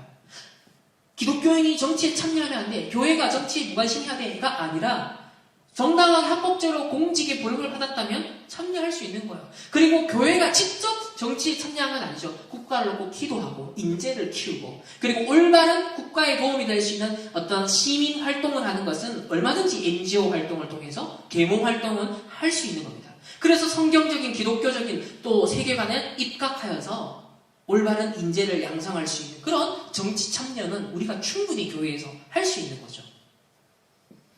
그래서 건전한 법률에 따라 경건과 공의와 평화를 유지하도록 해야 된다. 또 세 번째는 국가 위정자들에게 이렇게 말합니다. 말씀과 성례에 대한 고난, 천국 열쇠의 권세를 마치 자신의 것처럼 행사하면 안 된다. 즉 뭡니까? 교회의 예배, 어떤 교회 내부의 일에 국가가 간섭하면 안 된다. 이런 측면에서의 종교 분리의 원칙이라는 거예요. 국가가 신앙의 문제에 간섭해서는 안 된다는 겁니다. 그러면서 모든 수단을 강구해서 교회 안의 통일과 평온과 유지되도록 해야 된다. 예배와 치리에 있어 모든 부패와 남용이 방지되도록 개혁되도록 해야 되고 하나님의 모든 제도가 정당하게 조직되고 집행되고 지켜서 나가도록 할 의무가 세속 권력자들에게 있다는 거예요. 그러면서 우리 성도들의 역할은 뭡니까? 지도자들을 위해 기도하고 그들의 인격을 존중하고 공물과 기타 세금을 성실하게 정당하게 합법적으로 잘 지불하며 그들의 합법적 명령에 순종하며 양심을 위하여 그들의 권위에 복종하는 것은 백성의 의무다. 불신앙이나 종교의 차이가 있어도 위정자의 정당한 합법적 권위는 헛되지 않으며 백성은 마땅히 순종해야 한다. 그래서 올해 초에 유 목사님이 우리 다락방 전체 조직을 개편하면서 이 경제적으로 돈에 있어서 굉장히 투명하게 일관성 있게 시스템을 딱 구축하는 개혁을 단행하셨죠. 그런 가운데 국가의 감사를 먼저 우리가 받겠다 요청을 했습니다. 이런 기독교 단체가 없다는 거예요. 저는 이 코로나19 이후로 지금 신천지 때문에라도 앞으로 대대적으로 교회를 공격하고 어떤 면에서는 어렵게 만드는 세속 권력자들의 흐름이 있을 건데 이제 많이 문제가 터질 겁니다. 근데 하나님이 전도자의 생각과 마음을 지키시고 미리 인도하셔서 기가 막히게 다 준비하고 대비하게 하시더라고요. 이런 거 보면요, 이 개혁자들의 신앙 어떤 국가관이나 우리 전도자 류광수 목사님이 국가에 대해서 그게 좌파든 우파든 간에 그걸 초월해서 전도자로서 하나님의 주권을 믿고 나는 전도자의 길을 가기 때문에 거기에 합법적으로 합당하게 우리 교회가 우리 단체가 이렇게 활동하겠다는 것에 대해서 딱 순종을 하시더라고요. 자, 그런데 이제 이슈가 되고 문제가 되는 건 앞으로입니다. 만약 국가 위정자가 하나님의 명령을 지키지 않고 오히려 더 적극적으로, 더 노골적으로, 혹은 또 우회적으로 교회를 억압하고 탄압하고 종교의 자유를 침해한다면, 그리고 오직 복음을 강조하는 데 있어서 그게 앞으로 차별금지법이라는 그 형태로서 억압하고 억누를 수 있는 그런 장치가 생겨난다면 우리는 어떻게 이제 처신을 해야 될까요? 여기서 이제 올바른 성경적 세계관과 국가관이 필요해지는 겁니다. 그리고 종교개혁자들의 그 국가관이 굉장히 우리에게도 하나의 정확한 이 시대, 그 시대와 이 시대가 역사적 맥락이 다르기 때문에 우리가 그대로 엄격하게 적용할 수는 없지만 참고할 수 있는 하나의 발판은 되죠. 자, 그러면 이 종교개혁자들이 그들의 교회사적, 역사적 발차기 속에 발전시킨 개념이 있습니다. 그게 뭐냐? 바로 불복종과 저항권이에요. 이 말은 나가서 막 데모하고 막 촛불 들고 막 나가서 우리 기독교인들이 이 폭력의 수단을 써야 그 말은 아니에요. 그리스도인은 권세자들에게 어느 정도까지 순종해야 되며 순종의 기준은 무엇인가? 국가 권력의 한계를 일단 인식해야 됩니다. 매우 주의해야 될 것은 모든 권세자가 하나님으로부터 세워졌다고 해서 그들의 일반적인 명령들까지도 하나님의 명령이라고 생각해서는 안 된다는 거예요. 그들의 권위와 권세를 하나님이 인정하시고 세우신 건 하나님이시지만 그들이 일상에서 수행하는 행정명령이라든지 국가의 공공령 동원이라든지 이런 것들은 그들이 창세기 3장, 6장, 11장과 결부되어서 얼마든지 타락되고 왜곡된 심지어 사단의 심부름을 할 수 있다는 거죠. 그래서 하나님이 허락한 제도로서의 국가와 그 권력을 행사하는 타락한 인간은 구별해야 된다. 단적인 예로 히틀러 같은 경우예요. 어떤 명령도 하나님의 명령을 앞설 수는 없습니다. 하나님의 명령과 상반되는 권세자의 명령에는 당연히 복종해서는 안 되겠죠. 정부나 권세자의 명령에 순종해야 한다는 말씀에 그 전제가 있습니다. 뭡니까? 주 안에서 우리는 순종해야 됩니다. 그래서 말씀에 비추어서, 성경적 세계관에 비추어서 우리는 순종을 하는 것이죠. 그러면 불복종한 예들을 한번 볼까요? 요게벳이 애국왕 바로가 시행했던 히브리 남자아이를 다 죽여라라는 그 살해 정책에 불복종했습니다. 만약에 이걸 순종했으면 어떻게 할까요? 큰일 나겠죠. 그래서 이건요, 더 중요한 하나님 나라를 이루기 위한 하나님의 언약의 여정의 목표를 두고서 더 근본적인 선택을 한 겁니다. 그래서 출애굽의 미래 지도자를 세우죠. 또 악한 아합 왕실의 국내 대신이었던 오바댜, 이세벨이 여호와의 선지자를 멸할 때 선지자 100명을 굴에 숨기고 떡과 물을 먹였습니다. 이것 자체가 뭐였습니까? 악한 권세에 의한 불복종이었죠. 바벨론의 새 청년 역시도 금신상에 절할 수 없었습니다. 다니엘도 조서의 어인이 찍힌 걸 알고도 정시기도를 하루 3번 똑같이 했다고 그랬어요. 불복종한 겁니다. 자, 이런 우리의 근본적인 본질적인 신앙의 양심의 위배가 되는 상황 앞에서는 우리는 타협하면 안 돼요. 우리가 객관성도 있어야 되고 합리성도 있어야 되고 또 우리 의학적인 지식, 상식점 우리 잘 지켜야 됩니다. 그러나 전도자께서 부탁하시죠. 우리 렘넌트들이 진리 앞에서 복음의 본질 앞에서는 생을 걸 수 있어야 된다. 우리 주기철 목사님과 손양원 목사님 바로 그 길을 걸어가셨습니다. 그때는 물리적인 직접적인 박해와 핍박이 있었던 시대죠. 우상숭배에 굴하지 않고 기독교를 탄압하며 복음을 거부했던 공산주의라는 이념 앞에 신앙을 포기할 수 없었던 우리 한국 교회가 낳은 시대적인 증인들입니다. 이분들이 있었기에 사실 순수한 복음이 그래도 우리나라에 꼽힐 수 있었고 전 세계 선교하는 대국으로서 우리 이 대한민국이 지금까지 왔으며 거기에 우리 이어서 우리 차세대, 우리 유광수 목사님, 우리 렘넌트들이 이 언약의 여정을 같이 걸어갈 수 있게 된 거죠. 그래서 우리가 진리 앞에서 정말 본질 앞에서는 생을 걸 수 있는 국가가 하나님이 세우신 권력자들이고 하나님 세우신 사역자들이지만 본질 앞에서는 우리가 결코 타협할 수 없다라는 것 명확하게 우리가 기준을 갖고 있어야 됩니다. 대제사장님으로 이르되 우리가 이런 예수 이름으로 사람들을 가르치지 말라라고 금지했는데 너희들이 이 예루살렘에 이 예수님 복음의 가르침이 지금 퍼져가지고 가득해진 거예요. 그러니까 법정에 뭐요? 이 유대 법정에 소환된 겁니다. 이때 베드로와 사도들이 뭐라고 대답했습니까? 불복종을 했어요. 사람보다 하나님께 순종한 것이 마땅하니라. 전도와 선교를 노골적으로 방해를 하고 가로막는다. 거기에는 뭡니까? 우리는 그때는 불복종을 해야 되는 거예요. 그때는 하나님 앞에 우리는 순종해야 돼요. 그러면서 날마다 성전에 있든지 집에 있든지 예수는 그리스도라고 가르치기와 전도하기를 뭡니까? 그치지 아니하니라. 감옥에서 이제 풀려났어요. 풀려났는데 위협 속에서도요 아랑곳하지 않고 전도하고 복음을 전파하는 데 있어서는요 진리 앞에 타협하지 않았어요. 성경은 하나님의 뜻을 이루기 위해 물리적 폭력을 사용을 허용치 않습니다. 하나님의 뜻이 이루어지는 방법은 하나님의 방법과 하나님의 시간표에 달려있죠. 그래서 수단과 방법을 가리지 않는 것은 자기의 뜻을 이루려는 것이지 결코 하나님의 뜻을 이루려는 것은 아닙니다. 예수님도요 네 칼을 도로 칼집에 꽂으라. 칼을 가지는 자는 다 칼로 망한다라고 했습니다. 사실 이스라엘이 완전 초토화되었던 주후 70년 로마 기도 장군에서 완전 멸망당하는 그 절정적인 계기가 뭐였습니까? 이스라엘은 바리새파가 있었고 에세네파가 있었고 또 열심당원 여러 분파들이 있었어요. 그들의 캐릭터가 독특하게 다 있었는데요. 이 열심당원들은요 주로 갈릴리 출신이 많아요. 이 갈릴리는 굉장히 이방화된 지역입니다. 그리고 가장 이스라엘의 최북단의 경계선에서 끊임없는 이방 민족들의 공격을 늘 먼저 당했던 게 피해의식이 굉장히 강해요. 그렇기 때문에 그들의 근성은 뭐냐면 각인뿌리 체질된 건 뭐냐면 저항의식, 방어의식, 피해의식이 굉장히 강했어요. 그러니까요 늘 칼을 차고 다녔던 사람입니다. 거기서 예수님이 주요 제자들 다 불러낸 거예요.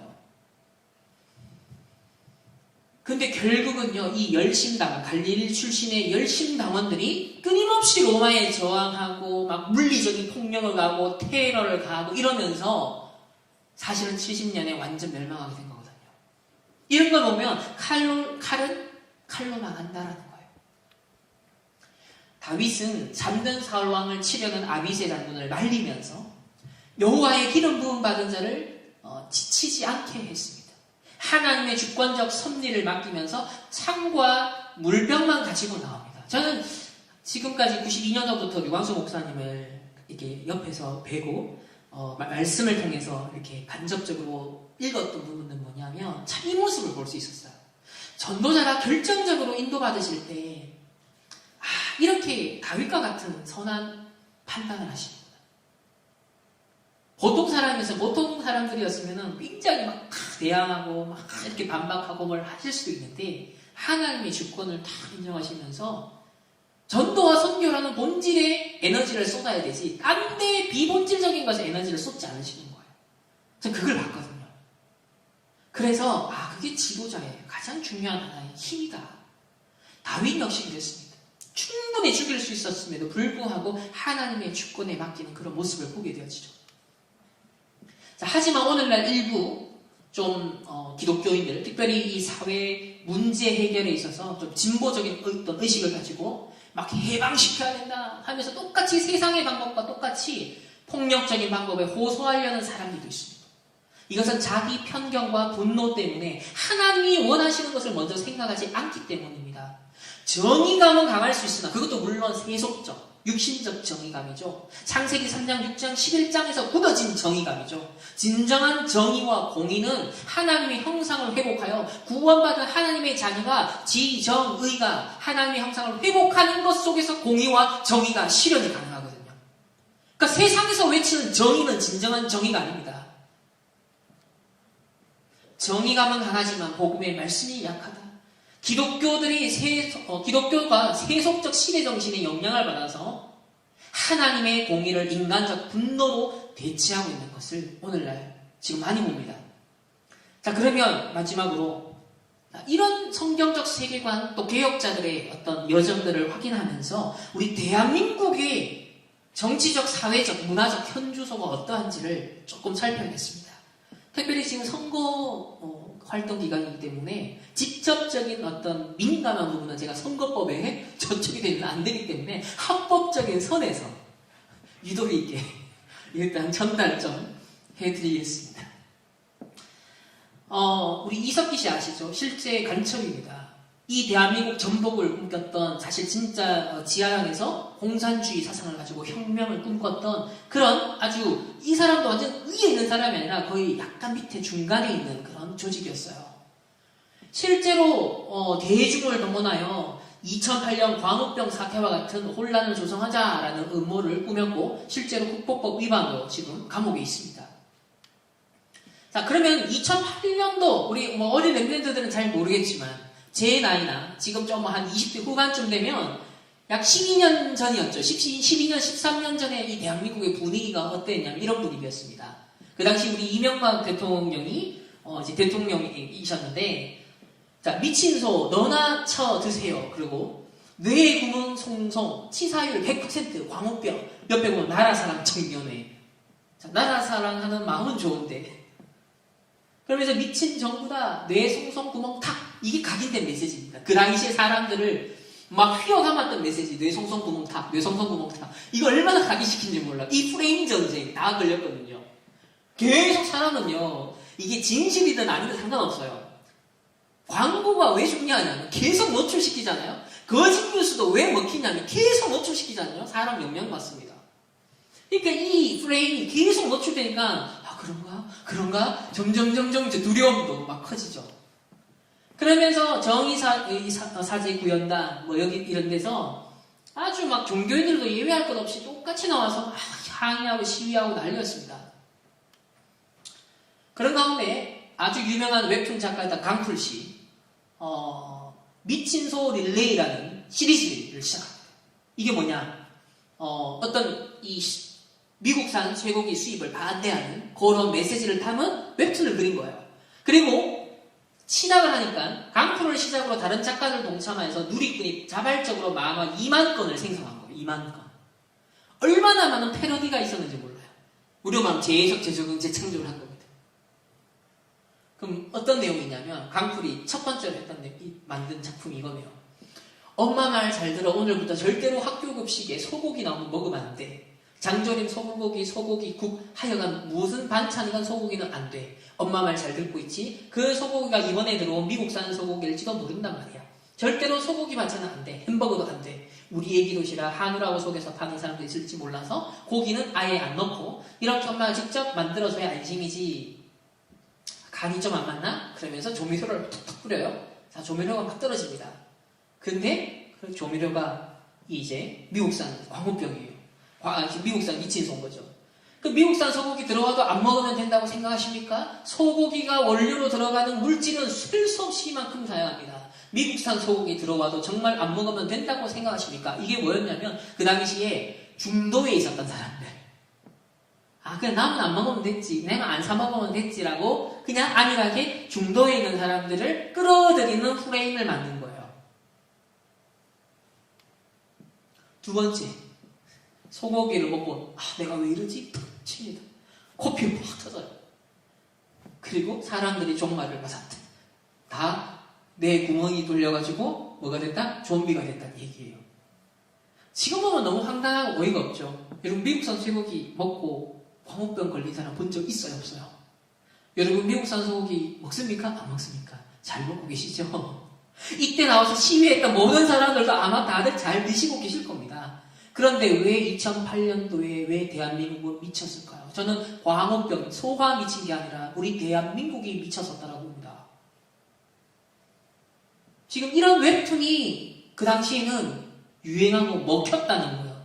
이만큼 선동이라는 게 무서운 거예요. 그만큼 우리 인간의 죄성을 가지고 우리 연약하기 때문에요. 선동 정치, 선동 어떤 여론을 통해서, 분위기를 통해서 얼마든지 우리가 영향을 받고 거기에 따라서 심지어 수백만 명이 그 흐름을 따라갈 수 있다는 거예요. 거기에다가 여기 보면 그 당시 전단지들 보면 에이즈보다 무서운 광우병, 감염, 경로, 우리 지금 코로나 막 경로 역학 추적하는 것처럼 이때도 막 장난 아니었습니다. 1세에서 100세까지 나이 제한 없이 감염돼요. 모두 사망. 거기에 우리 연예인들 다들 막 너무 좋아하고 이런 이러면 안 된다 하면서 막 나와가지고 막 그랬죠. 그러니까 연예인들까지 유명인들까지 그러니까 일반인들 입장에서 덜커덕 더 이제 막 감정이 동요화되었던 그런 시대 상황이었어요. 그러니까 우리 보세요. 저 아직 15년밖에 못 살았어요. 그리고 미국산 소고기 지금 잘 먹고 있는데 그때는 미국산 소고기 한번 먹으면 죽는 줄 알았다니까요. 뭐 그런 뭔가 공포가 막 조성이 되었다니까요. 지금 우리나라의 정치적, 사회적 토대가요. 얼마든지 이런 것에 의해서 사람들이 선동될 수 있는 상태라는 겁니다. 우리 영적 상태가 중요한 것처럼 정치를 합리적이고 아주 객관적이면서 균형 있게 뭔가 판단할 수 있는 상태에 있는 사람이 많이 없다는 거예요. 좌든 우든. 그래서 감정이 격해지고 뭔가의 정치적 동기와 야망과 그리고 선동하는 여러 가지 지금 맞물려서 얼마든지 이 정치라는 것이 위협해질 수 있다는 겁니다. 오늘날 스마트폰 미디어가 퍼져서 그 미디어를 통로로 해서 무슨 컨텐츠를 흘려보느냐에 따라서 얼마든지 각인전쟁을 할 수 있다는 거죠. 그 연장선상에서 과거에 저런 시위했던 사람들 오늘날 이슈가 어디로 가고 있습니까? 차별금지법으로 가고 있습니다. 사실 광우병 사태 때도 일반 시민들이 그냥 분위기가 그러니까 따라갔던 건데 그걸 선동하고 기획하고 만들어갔던 사람들 굉장히 이념운동한 사람들이 있거든요. 여기도 보면 차별금지법 제정하라. 성소수자들의 자긍심 행진, 사회주의자들도 지지하고 연대합니다. 우리 대한민국입니다. 자유민주주의라는 체제 하에 우리 대한민국은 있습니다. 그러나 이 속에서도 우리가 자유를 이념에 또 발언에 사상에 자유가 허용되니까 사회주의자 심지어 나는 공산주의를 지지합니다라는 사람까지도 이제 탄압을 안 받아요. 마르크스 사상 옛날에는 밑에서 숨어서 80년대 90년대 공부하셨던 분들이 지금은 학교에서 아무렇지도 않게 그냥 고등학생 때도 굉장히 휴머니즘적인 이미지를 가지고서 설명이 되고 있습니다. 그러니까 이게 나냐 하면서 차별금지법 제정에 대한 목소리를 계속 높이고요. 특별히 이 군인권센터 소장으로 있는 임태훈 씨, 물론 게이죠. 군대를 안 갔어요. 근데 군인권센터 소장을 합니다. 차별금지법 제정 목소리를 높입니다. 그리고 군대 내에서 동성애를 허용하라. 이 군형법 92조 6항이 군대 내에서 어떤 동성관계를 못 맺도록 그걸 방지하기 위한 목적의 법이 있어요. 근데 이걸 없애라는 거예요. 이게 없어지면 어떻게 될 것 같습니까? 아직 군대 안 간 우리 남자 랩런트들 기도하십시오. 이거 없어지면 안 돼요. 그러나 이제 이번 총선이 어떻게 되느냐에 따라 차별금지법 통과 그리고 이제 앞으로 군형법 92조 6항 같은 이런 것 조항들이 삭제가 되면 어떻게 될 것 같습니까? 그야말로 네피림 시대가 오는 겁니다. 그 연장선상에서 또 이슈가 억압받았던 차별받았던 상대적으로 남자들 가부장적인 질서 속에 남성 중심의 역사 속에서 상대적으로 을의 위치에 있었던 우리 대다수의 여성들 특히 우리 위에 어머니 세대들 할머니 세대들 여기에 어떤 아픔과 슬픔을 어떤 면에서 기름으로 삼아서 지금 불을 어떻게 지피고 있냐면, 페미니즘이라는 사상으로 정당화합니다. 그래서 낙태죄 폐지, 여성의 낙태 결정권 보장해라. 난 미래의 자궁이 아니다. 페미니즘이 아주 이제 진지전을 잘 펼치고 있죠. 이제는 완전 제자 사역 잘합니다. 미션은 다 합니다. 그들의 전도학교 다 있습니다. 우리로 말하면 이제 20가지 전략을 다 펼치고 있어요. 다 파고들었습니다. 지금은 캠프하는 단계, 이제. 5기초 시스템 다 깔고, 제자 다 준비하고, 이제 막 빵빵빵 작품으로 막 캠프하는 단계라니까요. 이제 열매를 막 맺고 있는 그런 단계예요. 이게 하루아침 된 게 아니에요. 제가 대학을 다니고 있었던 그 시절에도요, 페미니즘 사상 계속 흘러왔었어요. 근데 그때는요, 뭐, 사회주의, 공산주의, 마르크스 사상에 대해서 그 공감을 하고 굉장히 따라갔던 어느 엘리트 층들은 그때도 있었어요. 그때는 이면에 흐르고 있었던 약간 소수 집단이었거든요. 그런데 지금 불과 한 10년 사이에 이게 반전이 많이 됐습니다. 세대가 교체가 되면서 과거의 어떤 그런 사상에 뭔가의 어떤 감흥을 느끼고 동조를 하고 거기 이게 맞아 라고 생각했던 사람들이 사회 지도층이 많이 되는 순간부터 일시의 흐름이 바뀌기 시작해요. 그래서 이제는 초등학생들, 어린이들도 페미니즘 사상으로 무장되도록 작품이 나오고 있다니까요. 이제 성교육도 외부에서 많이 실시를 하는데 그 위탁하는 기관 대체적으로 바로 이런 사상을 가지고 있는 사람들이 만든 성교육기관이 굉장히 많습니다. 그래서 이런 걸 잘 분별할 수 있는 눈이 필요해요. 결국 이 페미니즘 운동을 통해서도 하고자 하는 것은 정치 세력화입니다.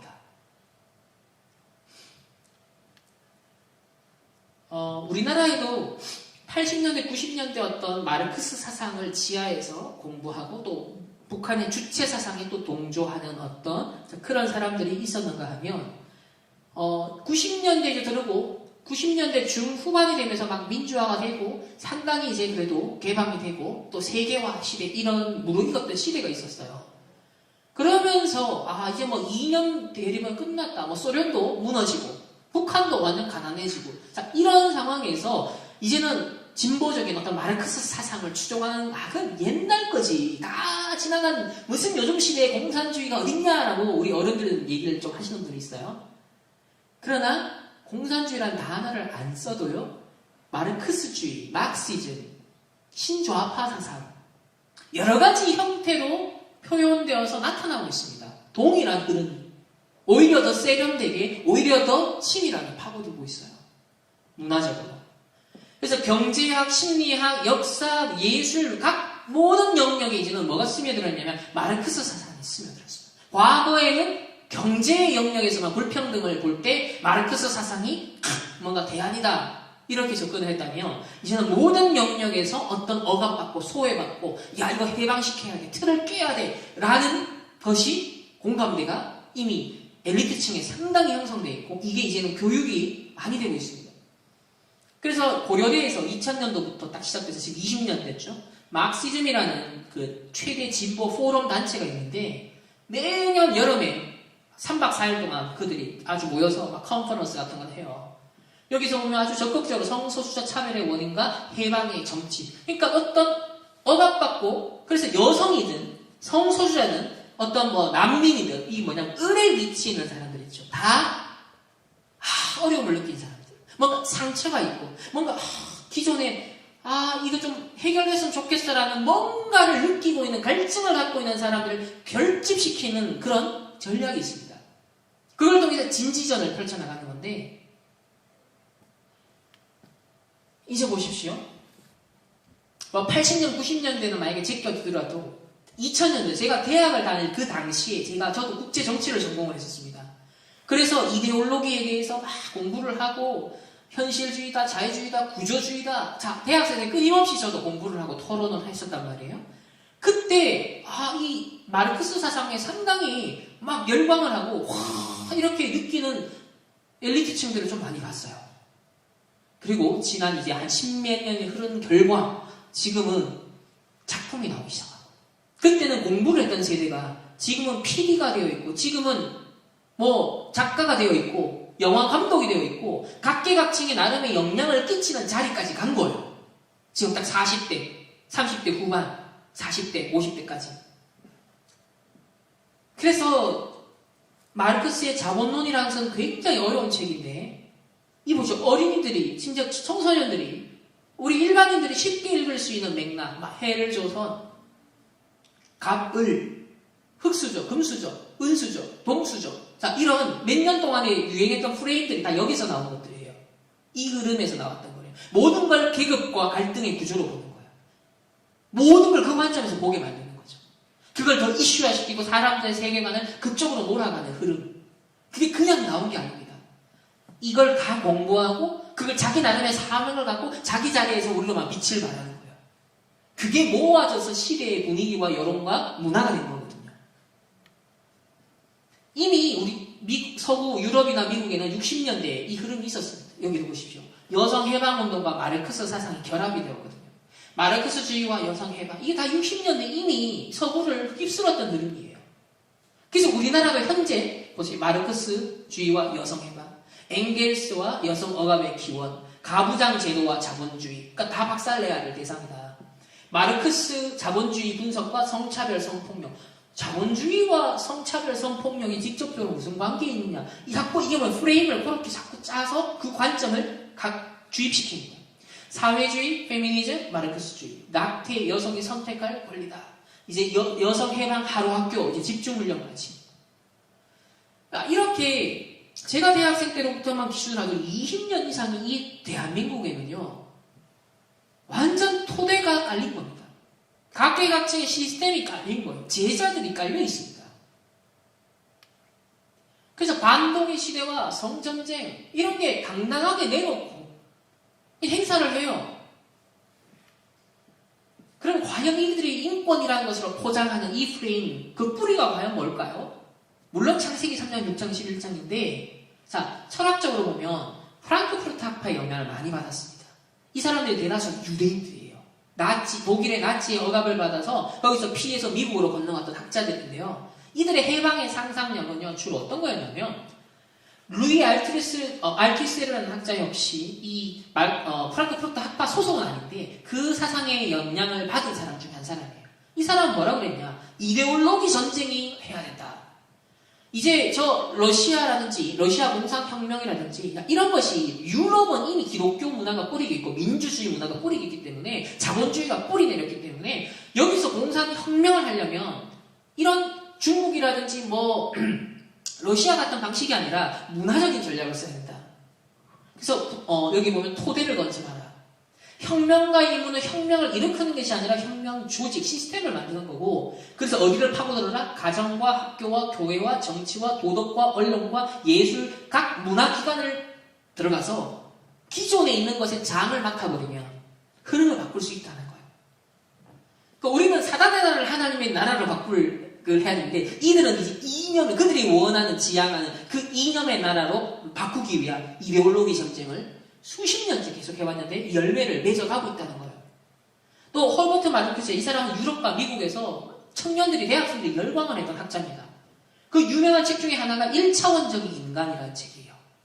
기존의 질서에 순응해버린 노동자는 더 이상 사회 변혁의 주체가 아니다. 그러니까 60년대에 이미 배불러버린 베이비 부머 세대, 그 아버지 세대들이 이미 2차 세계대전 이후로 엄청나게 유럽이 부흥하고 다시 물질적으로 풍요로워지면서 노동자들도 물질적으로 풍요로워진 거예요. 더 이상 변화의 주체가 될 수 없었던 거예요. 뭔가 세상을, 질서를 바꾸자, 이런 의지가 없어진 거예요.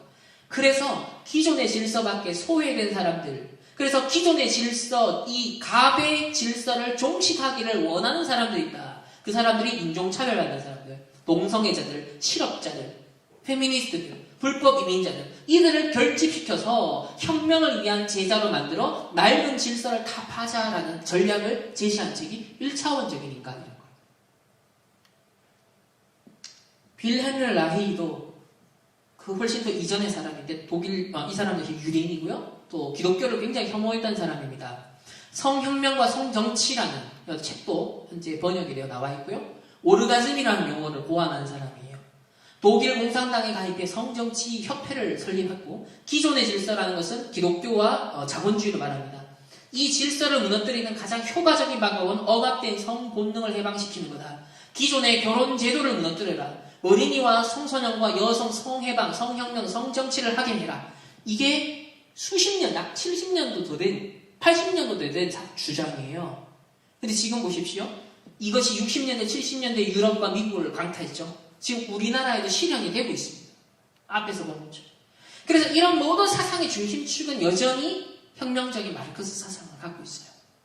아주 유물론적이고 아주 모든 걸 물질로 근원을. 그래서 사람의 영적인 것을 전혀 인정하지 않아요. 종교는 뭐요? 인민의 아편이다. 그러기에다가 마르크스의 사상의 플러스 조금 휴머니즘적인 것을 더 결합시키는 것이 바로 프로이드의 정신분석학을 연결시켰습니다. 그래서 60년대, 70년대에 소위 신좌파라고 알려지는 이런 문화적 마르크스주의자들은 경제 영역에서만의 어떤 평등과 불평등의 문제, 어떤 억압의 문제를 말하지 않고 인간이 정신적으로, 근본적으로, 심리적으로 억압받고 있는 게 나중에 터져서 문제가 나니까 그걸 다 해방시켜줘야 된다. 이런 측면에서 아주 마르크스 사상과 결합이 되죠. 자유와 본능과 억압하는 모든 틀을 제거하라. 그래서 60년대에 Let it be, 내 있는 대로 내두라는 거예요. 비틀즈. 마약과 섹스 자유롭게도 내두라. 그래서 Let it go가 나온 거예요. 엘리사가. 옳은 것도 틀린 것도 규칙도 없어. 난 자유하면서 Let it go 했던 겁니다. 이를 위한 문화 혁명을 하자. 결국은 영적 문제가 뭔지 무지하고요. 또 결국 각 개개인이 상처가 통로가 되는 것이 결합이 되어져서 이런 사상을 딱 만났을 때 제자가 되고 폭발을 하는 겁니다.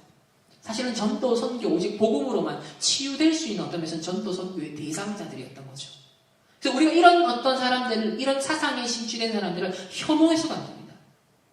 아, 이 사람이 이런 어떤 사상이 급진적인 사상에 빠져들 수밖에 없었던 근본 배경과 상태가 뭐였을까?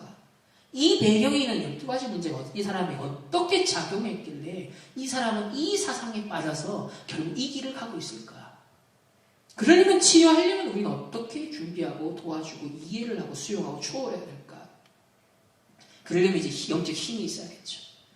또 학생인권 조례, 이런 것들이 결합이 되어서 조금 이제 순화시켜서 표현되어 있는 게 바로 학생인권 조례예요. 이런 게 뭐냐면 토대를 까는 작업이거든요.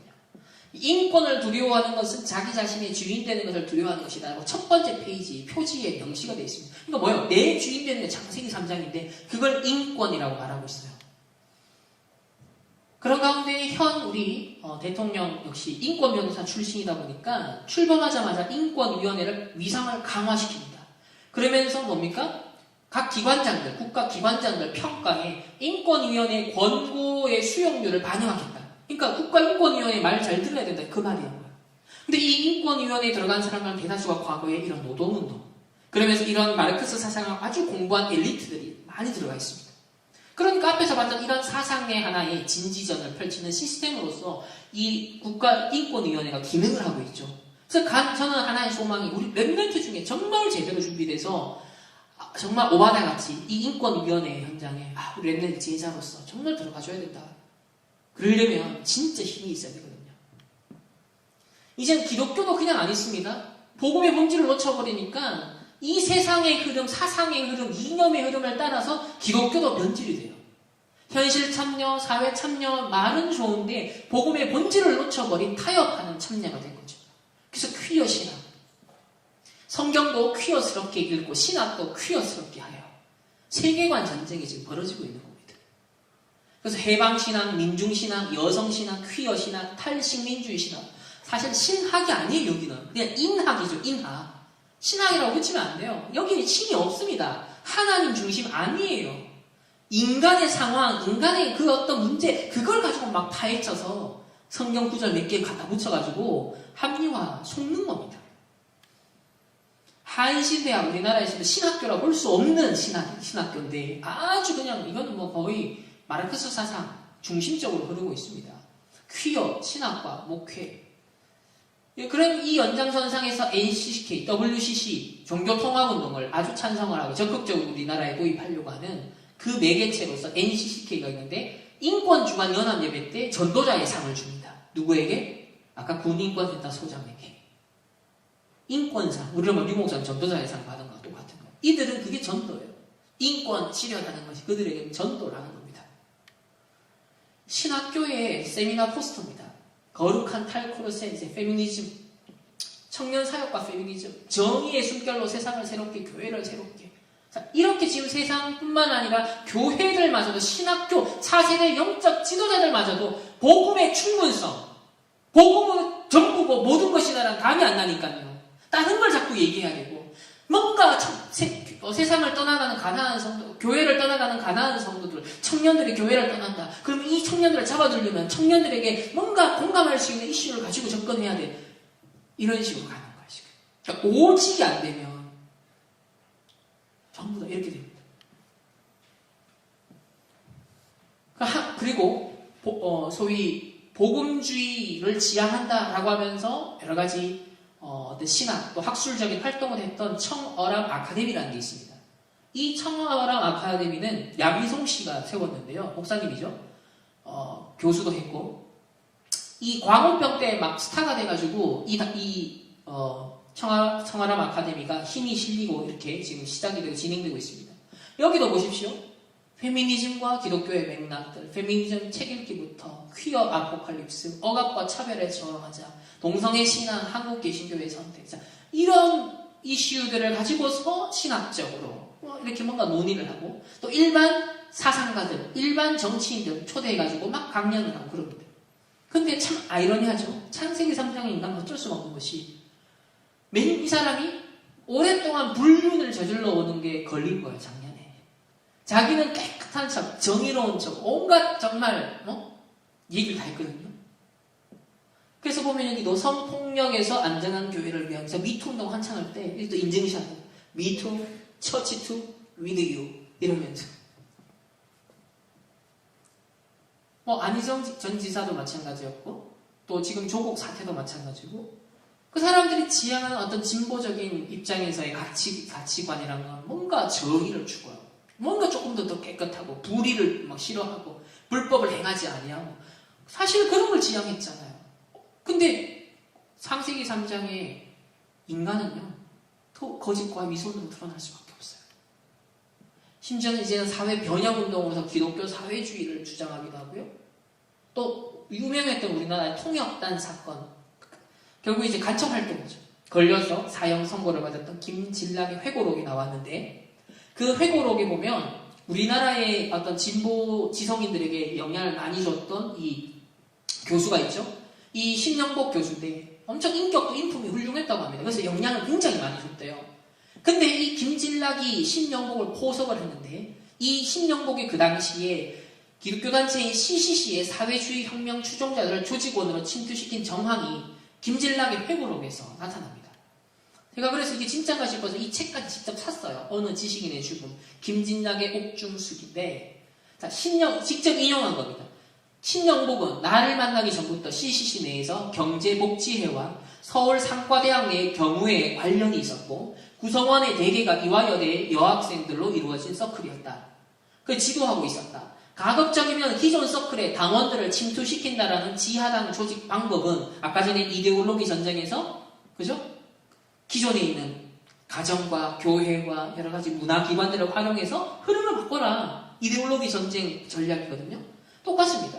그래서 신영복에 있어서는 이미 CCC에도 들어가 있고 이화여대 여학생들 서클도 갖고 있고 서울 상과대학 경우에도 하고 있고 그 장악하는 건 손바닥 뒤집기와 같다라는 거예요. 그래서 실제로 이 신영복 교수가 이제 공산주의 거기에 포섭이 되어지고 자기는 끝까지 사실 진짜 전향하지 않고 나중에 20년 감옥 생활하고 나왔는데 전향했다라고 했지만 사실 나중에 인터뷰를 통해서 말 바꾸기도 했죠. 자기는 진짜 양심에 따라서 전향하지 않았더라고요. 끝까지 공산주의로 지키다가 이 성공회 대학 교수로 있다가 죽었습니다. 근데 이 신영복 교수가 얼마나 지금 존경을 받습니까? 지금 우리 현 대통령도 가장 존경하는 인물 중에 신영복 교수를 꼽고 오늘날 많은 유명한 우리 목사님들 중에서도 심지어 존경하는 인물로 신영복을 꼽습니다. 이 흐름이 벌써 앞에서 봤던 이 연장선상에서 이어지는 흐름이에요. 그래서요, 아무리 정치적, 도덕적, 뭔가 공의, 정의 하면 얘기해도요, 그 올바름이 보면 만물보다 거짓되고 심히 부패한 것은 사람의 마음이다 그랬습니다. 모든 사람이 죄를 범하였으면 하나님의 영광을 이르지 못한다 그랬습니다. 그래서 진정한 의로움은 오직 복음의 의로움, 오직 그리스도를 통하여서 의로워지는 것 외에는 답이 없습니다. 마지막 결론은 전도자의 관점입니다. 우리 구원의 길을 보면 이미 답이 나와 있습니다. 하나님을 떠난 인간이 불신자였을까의 상태에서 뭔가 스스로 구원받아보고자 노력하는 인간의 방법들이 나오죠. 그 중에 정치라는 것도 사실 기능을 하고 있는 겁니다. 그러나 이 정치는 진정한 구원의 길이 되지 못합니다. 사실 어떤 사회주의, 공산주의 혁명에도 확 꽂힌 사람들의 그 사람 특징이 뭐냐면, 야, 이게 뭔가를 해결해 줄 수 있을 어떤 구원의 길로 보인 거예요. 어떤 현실적인 대안으로 보였던 거예요. 그러나 이 인간의 해결책은 근본 문제 해결할 수 없다. 그래서 오늘날 우리 빼앗긴 6가지 도구를 우리 한번 보겠습니다. 레버리지, 상처를 지렛대로 하여서 소수자들을 오늘날 사단과 이념단체들이 장악하고 있고, 12가지 문제의 토대하에 3단체가 퍼뜨리고 만든 철학과 이념, 그 오늘날 또 특정 이념 사상을 가지고 있는 사람들 세계관 운동하는 이런 베스는 뭡니까? 담아내는 그릇이죠. 사람들을 실어가고 우리 후대들을 실어가고 있습니다. 그러니까요, 정신, 마음, 결국은 사상도 중독이거든요. 사상도. 네이버 국어사전 찾아보세요. 3번째 정의가 사상과 이념도 중독된다라고 표현되어 있습니다. 그러니까 질병, 변질이 일어나고 하나님 형상이 더 깨지고 창조 질서가 깨지고 이제 차별금지, 동성애 인권이라고 하면서 변질이 되어갑니다. 노바디, 이제는 이념적으로 표현하는 작품들이 막 쏟아지고 있는 걸 앞에서 보셨죠. 이제는 플랫폼, 미디어를 다장하겠습니다. 정치, 경제, 사회, 문화, 교육, 법적 모든 영역에 이 이념과 사단의 단체들에게 도구가 빼앗겨 있습니다. 이제 이 흐름을 바꿔서 하나님의 나라로 바꿀 올바른 성경적 세계관, 국가관을 가진 우리 영적 서밋기는 문화 서밋이 우리 렘넌트들이 각계각층이 일어나줘야 되는 아주 시급한 시간이에요. 그래서 30년, 유목사 후대 살리는 30년.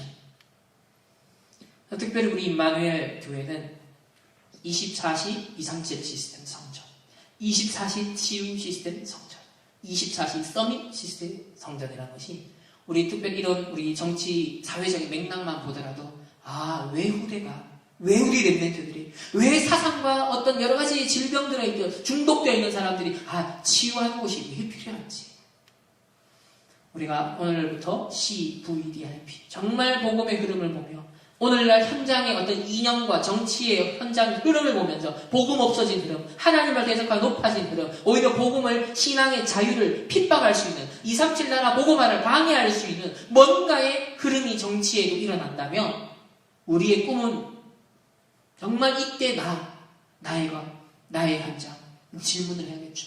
그런 가운데 하나님 주신 말씀 기도에 그림을 계속 그려가면서 나의 작은 것이라도 지금부터 작품으로서 그것이 쌓여서 인생 작품으로 이루어질. 그래서 30년을 내다보면서 전도자께서 이 CVDIP를 앞으로 계속 인도해 나가실 겁니다.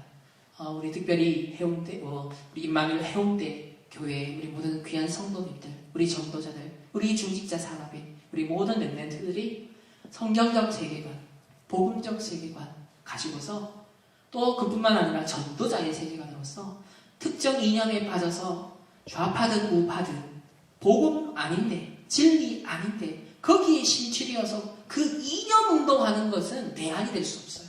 거기서 복음 운동, 전도 운동하는 것만이 대안입니다. 그렇기 때문에 이 흐름을 바꿀 수 있는 하나님의 나라로 바꿀 수 있는 우리 모든 렘넌트들이 되어지고 우리 이 교회가 되어지시기를 예수님의 이름으로 축원합니다. 기도하겠습니다. 하나님 감사합니다. 우리 임마누엘 해운대 교회 특히 코로나19 사태로 인하여서 각지에 흩어진 곳에서 인터넷으로 함께 예배드리고 오늘도 특강을 통하여서 함께 나누었습니다. 하나님, 이 시대가 참으로 정치, 경제, 사회, 문화, 교육, 법조 모든 영역에 참 위기감이 하나님 느껴지고 있습니다.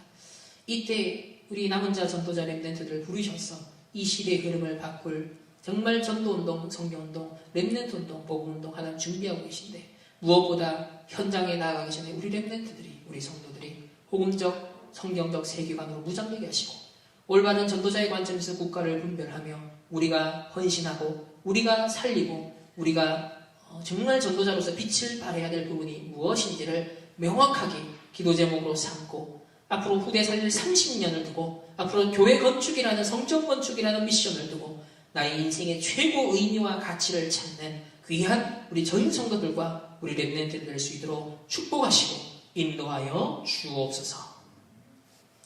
지금은 모든 문제에 계신 예수 그리스도의 은혜와 하나님의 무한한 사랑하심과 성령 하나님의 내주 인도 역사하심이 성경적 복음적 전도자의 세계관 국가관을 가지고 사단의 나라에 임해 있는 이 나라와 전 세계 하나님의 나라로 바꿀 우리 모든 전도자들, 우리 렘넌트들 가는 모든 현장에 지금부터 영원까지 항상 함께 있을지어다.